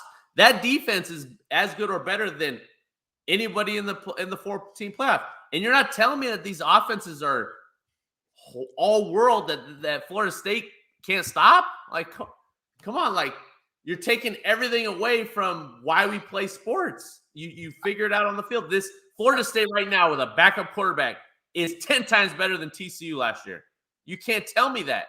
Talent, scheme, coaching, even their backup quarterback, I think is better than whoever played last year. But last year was different, though. It's hard to compare year to year. I have to remind JB. I'm not trying to. Bama had 2 losses last year, I think. So, like, that's why TCU got in, because the next best team had 2 losses. So it wasn't even a situation to where they could get in. You know what I'm saying? Even my argument last year, my argument was Bama with 2 losses was still better than TCU. Yeah, I'm not trying to compare. I'm just saying everyone says, well, we don't want another TCU in the national championship. Right. I don't think they're even remotely close to comparing those 2 teams. Mind you, they didn't even win their conference championship. Mind you, they weren't even undefeated. So I don't know. I think if we're talking about money and what and the decisions, why they did it, yeah, I guess they got it right. I don't agree with it. I would have put Florida State in there because who would you leave out then, Bama or Texas? Bama's out. Gotcha. 100%. Listen. Gotcha. You can't. But I understand. I'm an outlier. Like it's unfortunate. Like it is what it is. I'm done talking about it. Let's move on to the NFL. I'm getting pissed. It is what it is. But here's the thing no one's talked about, though, real quick. Kirby Smart in Georgia should be as pissed off as anybody, too. Like, but I think Kirby probably sits there and says, like, man, we lost our championship. We should have won. Like, and that's what he said, because you haven't seen any videos of him. He's not out there crying lawsuit. The issue I have is, though, he should be as pissed as anybody. He lost the last game on the last game 3 years after having lost 1 game. He hasn't lost a game in almost 2 years. The whole like, oh, you haven't lost in 2 years. Like, I don't care about that. This is a new year, new season. I don't. That's fine too. But let me ask you this though. But they allowed it because TCU. They should have never have let TCU in last year with not winning their conference championship. You weren't even a dominant team, a top team, anyways. You were always hovering around 8 to 12 until like the last 2 weeks of the season, and somehow you got in the top 4. And then just because you didn't show up against a sorry Kansas State team, you allowed them in. Like, everyone liked the Cinderella story, but whatever. Hey, look, though, let me ask you this. You and I are on the committee. You and I are on the committee. Let's just be honest. If we're really going to pick a 4, we got to pick a 4, E-Dub. We got to pick a 4. FSU is in there. FSU is in there. They're undefeated. I don't care anything else. They would be my 4. I don't care. I don't care. I struggle. FSU is not TCU. FSU is not TCU. They're not the talent, the coaching. FSU is a blue blood in a sense. Like, I grew up loving FSU. Peter Warwick, like, come on. So we can't say that. You can't say that. I don't care. Stop. No, stop. Let's move on. I don't want to stop on it. It doesn't matter. You're right. I'm right. Smitty's right. We're all right. We're all wrong. It doesn't matter. We don't have any control. I don't want to argue about it. I don't want to talk about it anymore. Let's talk about the NFL. No. Stop. No. I'm getting out. 3 seconds. Who can they beat? 1, 2, who can they beat? 3. I'm going to leave. Stop talking. No. Stop talking. I got my finger on the Leave studio. No, please don't leave. Don't do it. Georgia can beat any of these teams. You're right. I know, but move on. Let's go. It doesn't matter. NFL. I got a lot to discuss here. We got a lot going on. Smitty got goggles on. Gardner Minshew is clearly the Colts in the playoffs, baby. We in the playoffs, baby. We rolling. We rocking and rolling. Let's be honest, because of Gardner Minshew. The whole entire team. One of the best teams in the league. Nair Franklin's balling out. EJ Speed's balling out. Michael Pittman Jr. Alec Pierce is finally holding on to the ball, not dropping it. Running backs is deep. One of the best O-lines in the league. We are rolling. Everyone's talking about the Texans and the Jags. Don't sleep on them Indianapolis Colts, man. We are hot right now. All right. Well, I got to ask you. There's some beef going on. The 49ers dominate the Eagles, and I don't know if you saw this or not, but we got a little beef. Yeah, I mean, I guess he could. My question is, is he healthy? Can he come in and be productive, or has he lost so much that the Colts were ready to say goodbye, even though we're going to pay you $6 million to go bye-bye? Is he healthy enough after visiting Dallas and having a need and them saying, we pass, or him telling them, I'm going to wait and see. I'm going to go and, I'm going to go and visit the Eagles and see, what their offer is. I mean, the offers can't be that wide. What are we talking about? To Mark's point, if he's ring shopping, I get it. I understand. Bailey fucked us. Put the wrong video in. I'm like, what am I ain't gonna lie, no. What we watching? If you look at the great defenses, and what are the better defenses in the National Football League? The better defenses in the National Football League are the San Francisco 49ers or the Baltimore Ravens. All you have to do is look at the players that they have at linebackers on those two teams to understand why they're a great defense, not only in the run game, but what those four guys mean to the passing game of every defense and how much the Eagles lack all of that in their defense and wonder why they're having the problems defensively that they're having. So that was all fucked up. Thanks. I fucked Bailey up. So basically what he's talking about is Darius Slay and the Eagles are soft. They can't tackle and all this shit. Darius Slay came out and tweeted back at him and was like, here we go. Seth Joyner, by the way, is who was talking. He's he played for a long time. He did a lot. He said, my job's to be an analyst of the game, Darius Slay. And guess what? You didn't tackle worth a damn. That's just the truth. What did I say was a lie? The big eye in the sky don't lie. Seth Joyner said that yesterday on a morning show, or today on a morning show. So Darius Slay came out and said, basically, you media heads be talking, you don't know nah. And then Seth came out and was like, check yourself about the media head. I fucking strapped it up and hit somebody, unlike you. So they've been having some beef. And Darius Slay, I saw him miss about 2 major tackles on Debo. Where you at with this Seth Joyner take? I mean, it's if you're gonna get in the media and you're gonna go down that road as an ex-player, then you got to make sure you can't be such a hypocrite to the game and say I was this, I was that, I never missed a tackle, I never missed, gave up a touchdown. As long as you're like balancing your takes, like I'm good with it. And for a player, I for the life of me, I don't understand why guys entertain these people that talk about the game. Like why you're wasting time and energy on going back and forth with people that don't mean anything to you. They have their opinion. Why does it matter? That doesn't affect when you wake up, why you wake up, how hard you work, what you're trying to do, how you're trying to make a difference. Like that, the back and forth, it's great. We get to talk about it, but as a player, for the life of me, I don't understand. If I talk to him in person, I would be like, yeah, man, I stunk it up. You're right. And I got to get better. Like I never was I'd only educate reporters if they, after the fact, if they said something schematically, I'd be like, hey, like I'd try to teach them what to actually look for. But I never would get in a heated battle. Like that's their job. Their job is to critique us. Their job is to pick us up when things are great and to put us down when things are bad. But to me, it's irrelevant in my life what these people say. And for me, like you're an older guy there, so you're established. Like you're a great player. Why are you wasting time with his comments?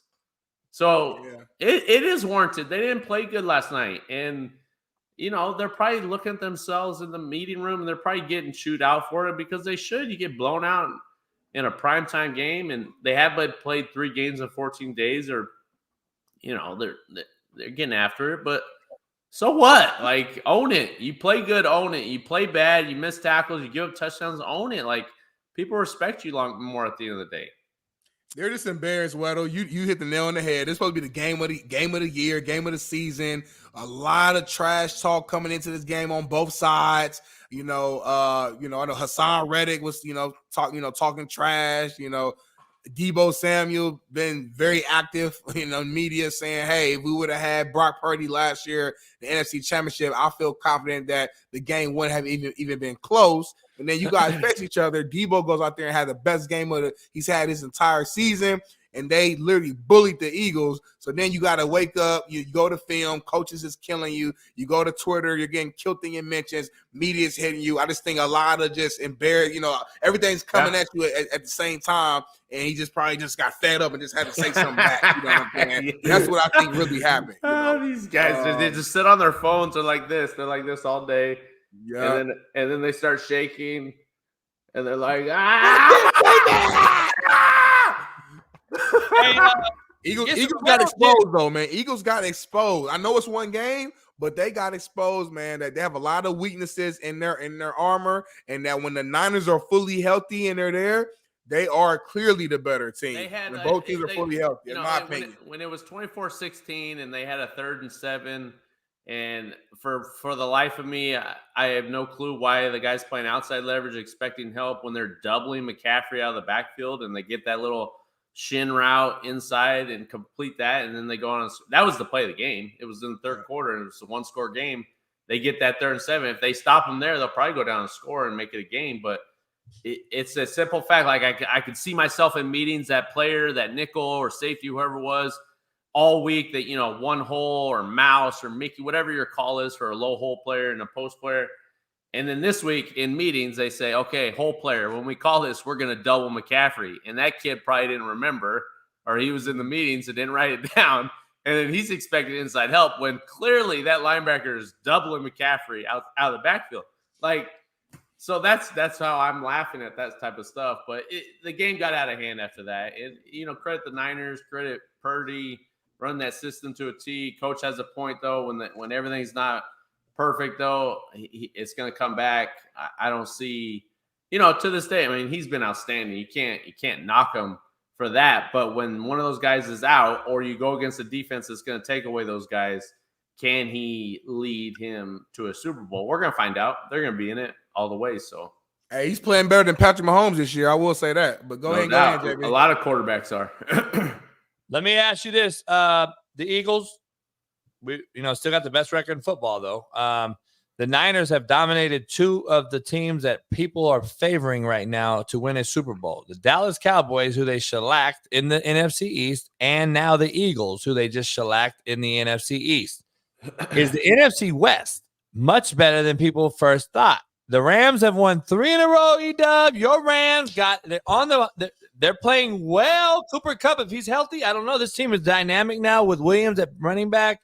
I like the offensive mixer. There a lot of boot waggle, a lot of naked, getting Stafford on the run. He's an as elite passer as there is in the NFL if he's healthy. Yep. We all know that. Higbee getting in the mix. I think they have all the aspects on offense. Aaron Donald getting through there, getting Flacco late, showing that he's still dominant interiorly. I don't know, man. The Rams are playing well. Seattle's hit a snafu. I don't know what's going on there. It's snafu, but they're still in the playoff mix. So you got 3 teams right here in the NFC West. Are they better? I mean, and shoot, Arizona going to Pittsburgh and smacking them. So, man, to the first point, I think the Niners are a trouble matchup for anyone. No one's denying that. They are physical. Coach Wilkes has that defense humming second half of the season. They're top, I think they're top 2 now scoring defense, which everyone was killing Coach Wilkes. I'm like, guys, just give him time. Like, he is a top-notch D coordinator. He's figuring it out, blah, blah, blah. If the Niners play the Cowboys, Cowboys don't have, they have a chance, but that's a bad matchup for the Cowboys. And the Eagles, they match up very similar, but the Niners are just playing good football, where they had that little skid early on, but they're a tough bunch. Honestly, I think Smitty's point, when you look at it, I think the Ravens are the top team to beat them. If just schematically and personnel wise, I think Baltimore can shut down their offense by the way they play and how they can match up and how they tackle. But what do I know? So, and then the NFC West, I talked to Sean last night, just how I was hyped. I shot him a text right after the game, and he's just on cloud 9 because they're peaking at the right time. Their offensive line, that left tackle, the job he did against Myles Garrett, the center, Higgs, Puka, they're flowing, they're running the football, they're playing good defense, but there's no one that's making their team better. I can't say no one. You know, there's a lot of guys that make the team, but what Matthew Stafford's doing with that team right now, having a quarterback elevate your entire team and those offensive weapons shows the type of guy you are. I mean, he's making a rookie. He's 1,100-yard receiver with Puka. And, you know, Higbee is – I love Higgs, but, I mean, Higgs is – You mean the quarterback job is to make a guy that's nobody good and better and get him a new contract, unlike Patrick Mahomes does? Oh, yeah, no doubt. Tyreek Hill got it. Miles Scanlon Jr. and all these other Denard Robinson, like all these guys have gotten paid at other places. So I wouldn't say that. I would just say Scanlon got paid because of Aaron Rodgers, though. Okay, well, there's a couple. I mean, who just came back to the Chiefs? The speedster from the Jets. Hardman got paid $10-11 million a year. He didn't get paid though. 10-11. JB, I had to play 4 years.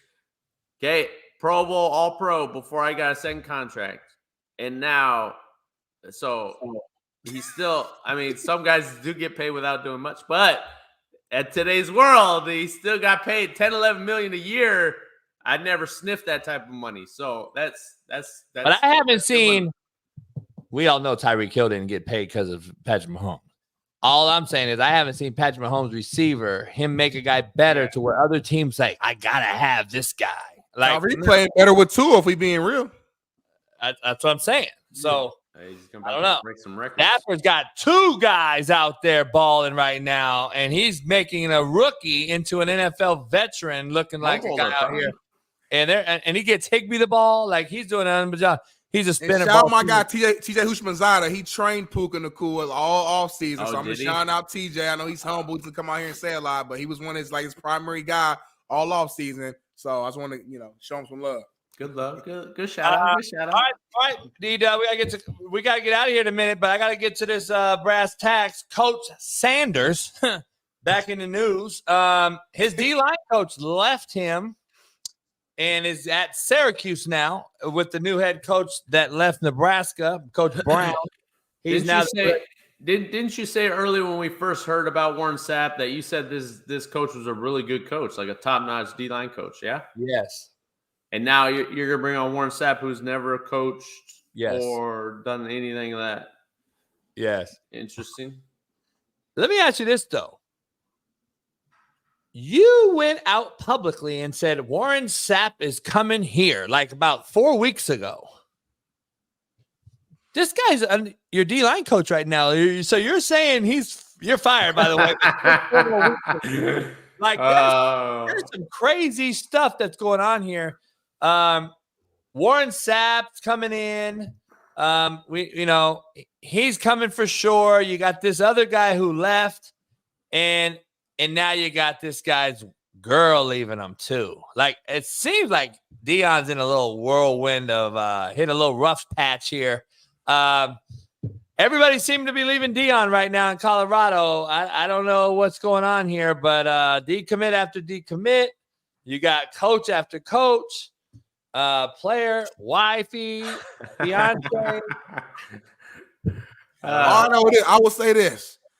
Oftentimes in my personal life, when I went through my deepest and darkest storms, there's light at the end. Yeah. So I don't know. No doubt. I don't know what's going to happen, but sometimes when it looks all cloudy, everybody's against you. Michael Newport with the quote of the day today. He said, Snoop Dogg ain't at the games. The baby ain't there no more. Offset ain't there. JB don't believe in you no more. Yeah. Your wife, your fiance is leaving you. Your coach is leaving you. Your players are leaving you.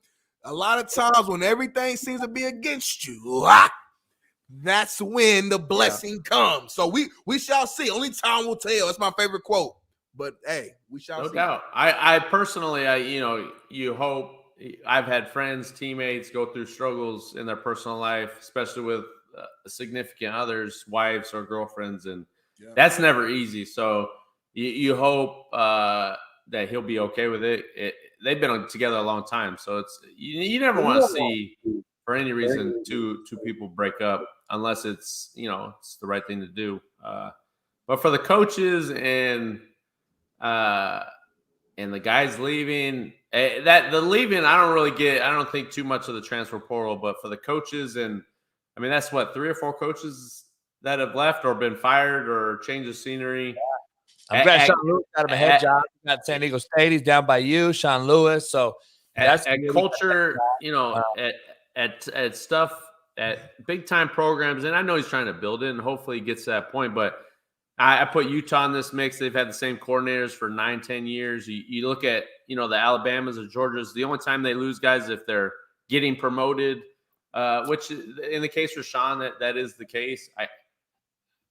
San Diego State, I don't know, but you know, Colorado's going to be better, man. They're working hard. If they would just tap into Matt and what he's doing, they'd be better off. But that's when pride gets in the way of a lot of people, not swallowing their pride and asking for help, or that there's a better way to do things. There's a lot of good things that are going on out there, and if you don't take down your guard and be willing to listen, great leaders and great coaches listen to others and try to make themselves better in the process. So before we get out of here, I got to get your take. Deontay Johnson last week walked off the line. Oh, my gosh. If I was on his team, I would have walked out and not like – this is one of my biggest pet peeves. And I told you guys this. It's the same thing when the DB makes a PBU and he's doing all this. And he's like, I'm that. And I'm – strap me up. I'm that man, and you're losing by 30.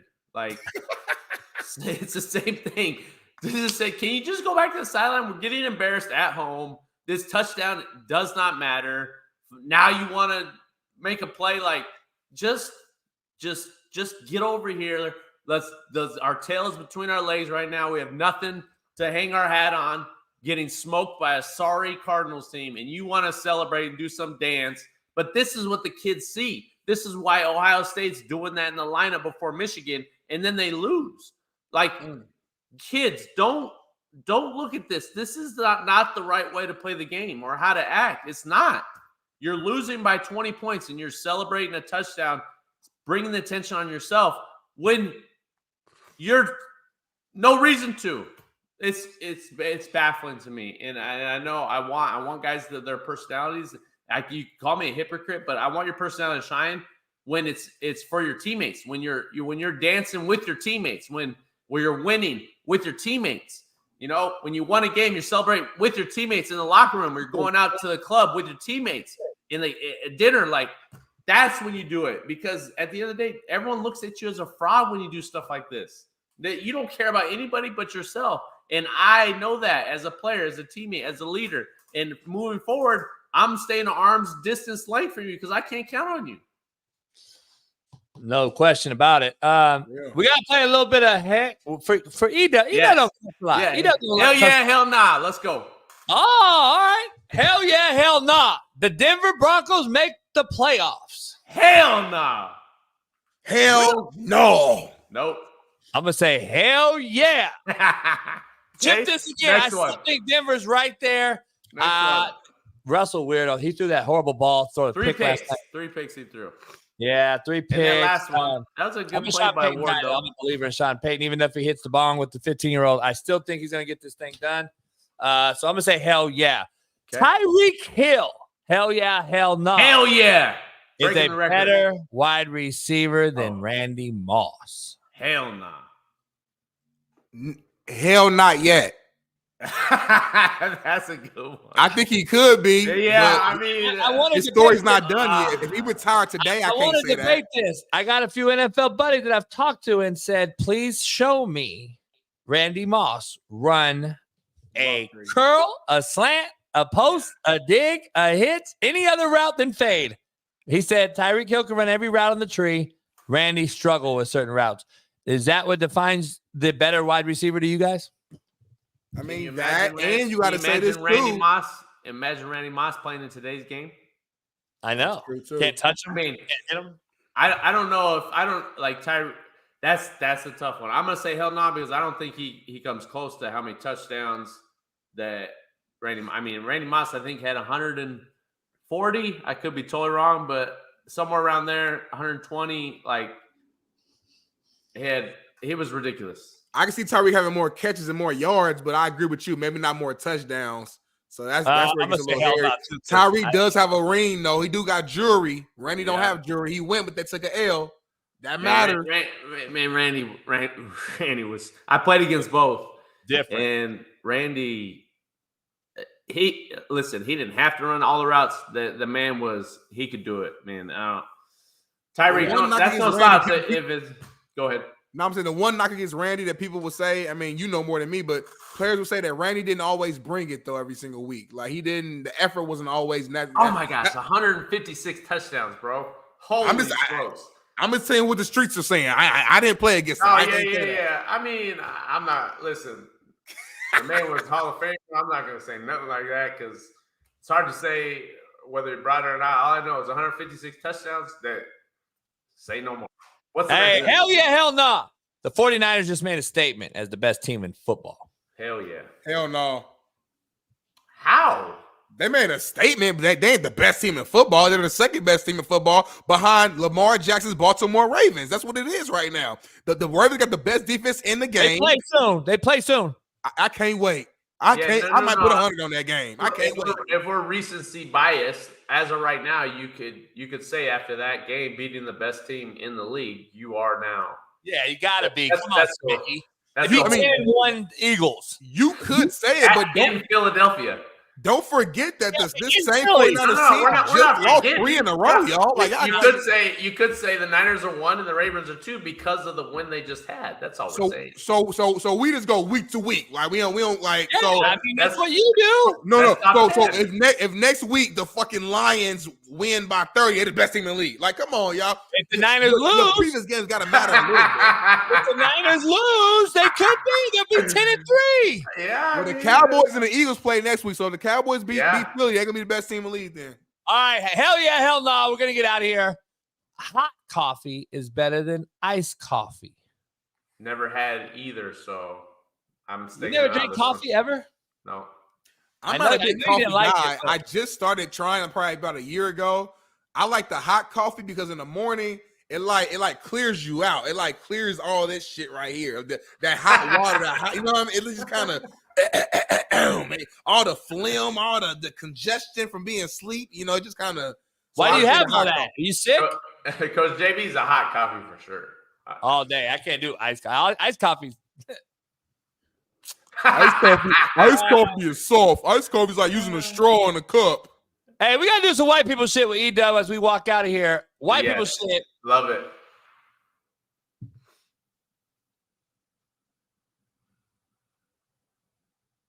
That's a big ass goddamn. I might have ran if that was me. Oh my god! Holy shit, that's huge. Hey, we had an eagle at Fox the last few weeks. Anytime the Eagles win, we bring an actual eagle on set for the show for Shady McCoy, and the Eagles are big as hell in person. That eagle would fuck you up, Smitty. He about my size. Is he a tactic guy or what? No, he chilling. He got a strong base. He might be a good. That's not really. That's normal stuff. That could be. I mean, I was expecting. Yeah, Smitty does that some shit. Some real WPS. Yeah. That. Well, I spent something in the group chat, but it might be a little too. Put it out there. Put it on. Let's go.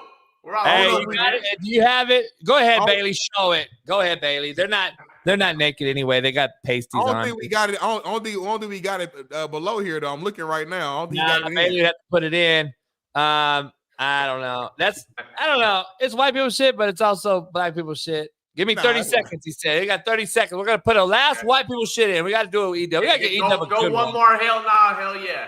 Go one more of that until then. Hell yeah. Hell no. I already know your answer to this one, so I'm not gonna say it.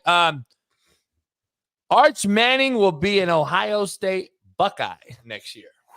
Hell yeah, hell nah. I would say Archie Manning will be at some other place other than Texas. Hell yeah. You know what? I agree with Weddle. Hell yeah. I don't think Ohio State will be the place. It might be somewhere down south. Did the with the quarterback entering the portal, do you think the coach said, hey man, we got either a young buck coming in, or we got Manning, or we got Like, why does this happen? You just started. You went 11-1. Like, I just don't get this. Well, do you know who else left today? Dylan Gabriel left Oklahoma this morning. Yeah. So why? I see. I'm still foreign to this stuff. It's why? It's unbelievable. The coach had to have said, "You're not the guy moving forward." After 11 wins, Ryan Day says that. I don't know. I just don't get it, man. It's really unbelievable. You're leaving one of the best programs, if not the best program. I don't know. I'm confused by that. But all right, white people shit to end the show. Here we go. Oh my gosh. What is this? Can we get another colored person in there, please? There's no black Ain't people. No brown, black, blue. No brown. No black no people. light skin, no red bone. This is white people shit like a mother. To the highest level of white. Right there. Hey, what are we doing in here? They're having a topless like brunch. Here's the gist of this whole thing before we leave. So a bunch of white girls got together. What is wrong with people? And they got topless, apparently with pasties on. And what they did was they did a supposedly exotic food tasting topless to show that we're not ashamed of our bodies and we could be sexy. And I'm like, listen, no, not all you can. Sorry, you can't. My take on this is what happened to the days of modesty and keeping the main thing, meaning my lady's boobs are for me, not for the whole world to see. So I don't know. Like, I'm kind of old school. Like, the reason I fell in love with my wife was she was different in high school. She dressed modest. She was confident. She was everything sport wise, and that's what matters at the end of the day. And for the young ladies out there, have a standard and be hard to get, because you want someone that's going to work for it and have standards and respect you as a woman. Not a lot of. I don't get it. It's the same. It's the same with the workout girl, man. I'm so tired of seeing the fucking workout girl. Stop showing you lift, run, workout in basically nothing. And then you can't look at them eat up. Don't look at me. You are a sexist. No, really, you're naked. Shut the hell up. We live in an OnlyFans world. We live in a social media world where women, unfortunately, are valuing themselves by how their body looks, and that's why you're seeing them showcase so much of that out there. Men are valuing themselves purely on money, so they're trying to put out this false narrative that they got all this money by buying all these clothes and jewelry and throwing money. Can we get back to brass tacks like Weddle just said? I married my high school sweetheart for a lot of the same reasons Weddle just listed. She was different. She was real. She was modest. She was low key. Everybody didn't see everything. I see everything because it's mine. That's what it comes down to. I'm different. Weddle's different. I don't know. We giving y'all free game. Hit the like button. We have 1,000 likes. 9:16. It's 9:16. We might as well go to 9:20. Two more. Hell yeah. Hell Let's no. go. Let's go. Right. Let's just keep going. I gotta go. I got shit to do. Go. All right. Bill Belichick. Hell yeah. Hell no. Will not be in New England. Hell yeah. Hell yeah. Hell yeah. Hell yeah. Get him out of there. Hell yeah. He's gone. You're saying. He's washed like a bag of clothes on mutually agreed. I say hell yeah. Time is change. Change is needed. Change is needed. I think they mutually apart. He doesn't get fired, but I think it's time. It's time. We all need change. Change is good if you're willing. Change is good if you're willing. Yeah, hell nah. Mike Tomlin is on the hot seat officially. Hell no. They 7-5 right now. It was a really bad loss, but they're still on track to be in the playoffs. They're still on track to have another winning season, or at least a 500 or above season with a very below mid quarterback. These guys are rocking and rolling. Instead, the Patriots don't have a quarterback, and look how bad they look. The Suns don't got quarterback, and they're still out here competing and fighting. That's called coaching right there, JB. Hell no. E-Dub's going to give us a take. I already know because this is a take that we all know about, the real educated coaches, ex-players. Although I agree with Smitty, I don't know if that's necessarily true, though, because he has no quarterback. And he just fired his OC, and owners see that, and it's blood in the water, and this might be the same time, especially if Belichick goes. We see this as a copycat league. I wouldn't be shocked if Tomlin leaves either. I would say it's a hell nah because of the organization, because the owner, they don't go through. They're about continuity. They're about standard, but. Listen, I love Mike T, and I could probably text him right now. He texts me back, and I'm saying that, but for this take, he would probably say, like, yeah, you're probably right. Firing your OC and what they just put out there at home, that's not good ball for Mike T standards, and he would say that. So I don't think he's on the hot seat, but that is unacceptable as a Pittsburgh Steeler. For any top level flight organization who plays the game a certain way, like that can't happen. And it comes back to the head coach when your offense stunk, you fired your OC, and your offense is worse. Something, to Coach JB's point, in most cases, the head coach would be the next guy out or be on the hot seat. But in this case, Pittsburgh, he's not on the hot seat. Hell yeah, hell no. We'll get creative on the last one.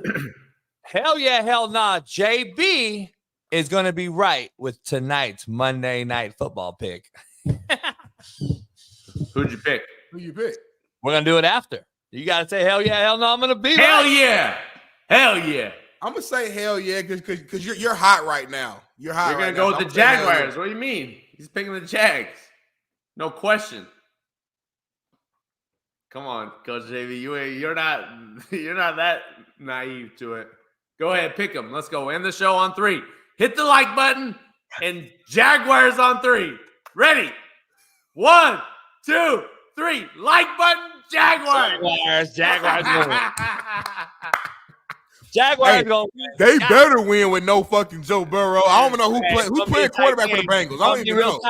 I'm telling you right now, it's going to come down to a field goal. I'm telling you right now. Of course. If they lose, then they're not doing nothing this year. Yeah, they're struggling. They're done. No motivation. They don't have motivation. They have no incentive.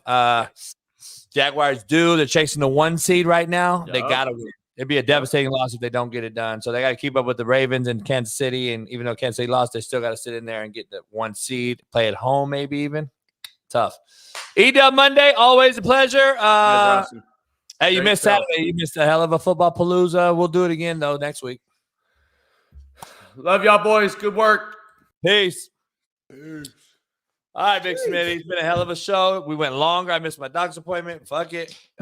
This show over all else. That's how I work. Over my health, I might have all kind of shit. I might be dying, but I'm here first. I'm going to go down with the ship.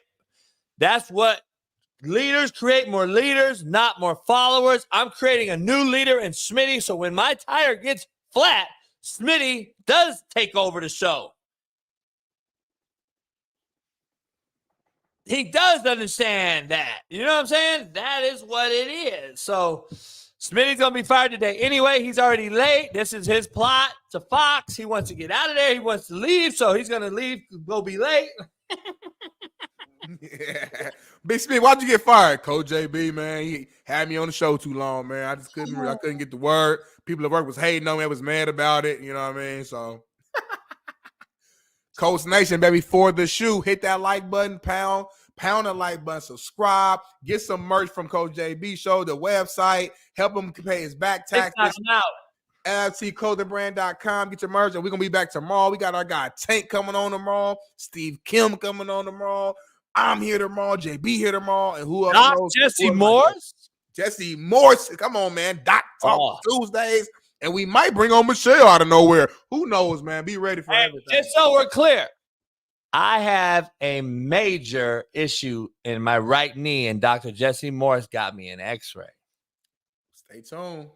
We're going to show that tomorrow. So stay tuned for that. We're going to see my right knee real swollen and shit. So don't miss that one. It's bad, y'all, too. Hey, much love. Pound the like button, man. We got up to 800 likes. Come on, get up to 1,000. Appreciate y'all. We'll see you tomorrow. Michelle is on this week. We'll get her back on maybe tomorrow. We'll talk about Florida State's possible lawsuit versus the NCAA. Michigan and anything coming down the pipe for next year. Is Jim Harbaugh out of there? Are they going to lose scholarships because of the sign-stealing escapade? We're going to break all that down. Plus, Drink, Missouri's head coach, takes a shot at Connor Stallions live on TV. We're going to break that down. We got a lot more to talk about all day, every day. Tomorrow's Doc Talk Tuesday. Don't miss it. It is fully loaded. See you tomorrow. Peace. We switched it and filled the gap. Smitty and Jason Brown, we killed it, yeah, it's a wrap. We want the games we're missing, we switched it and filled the gap. You are now tuned in.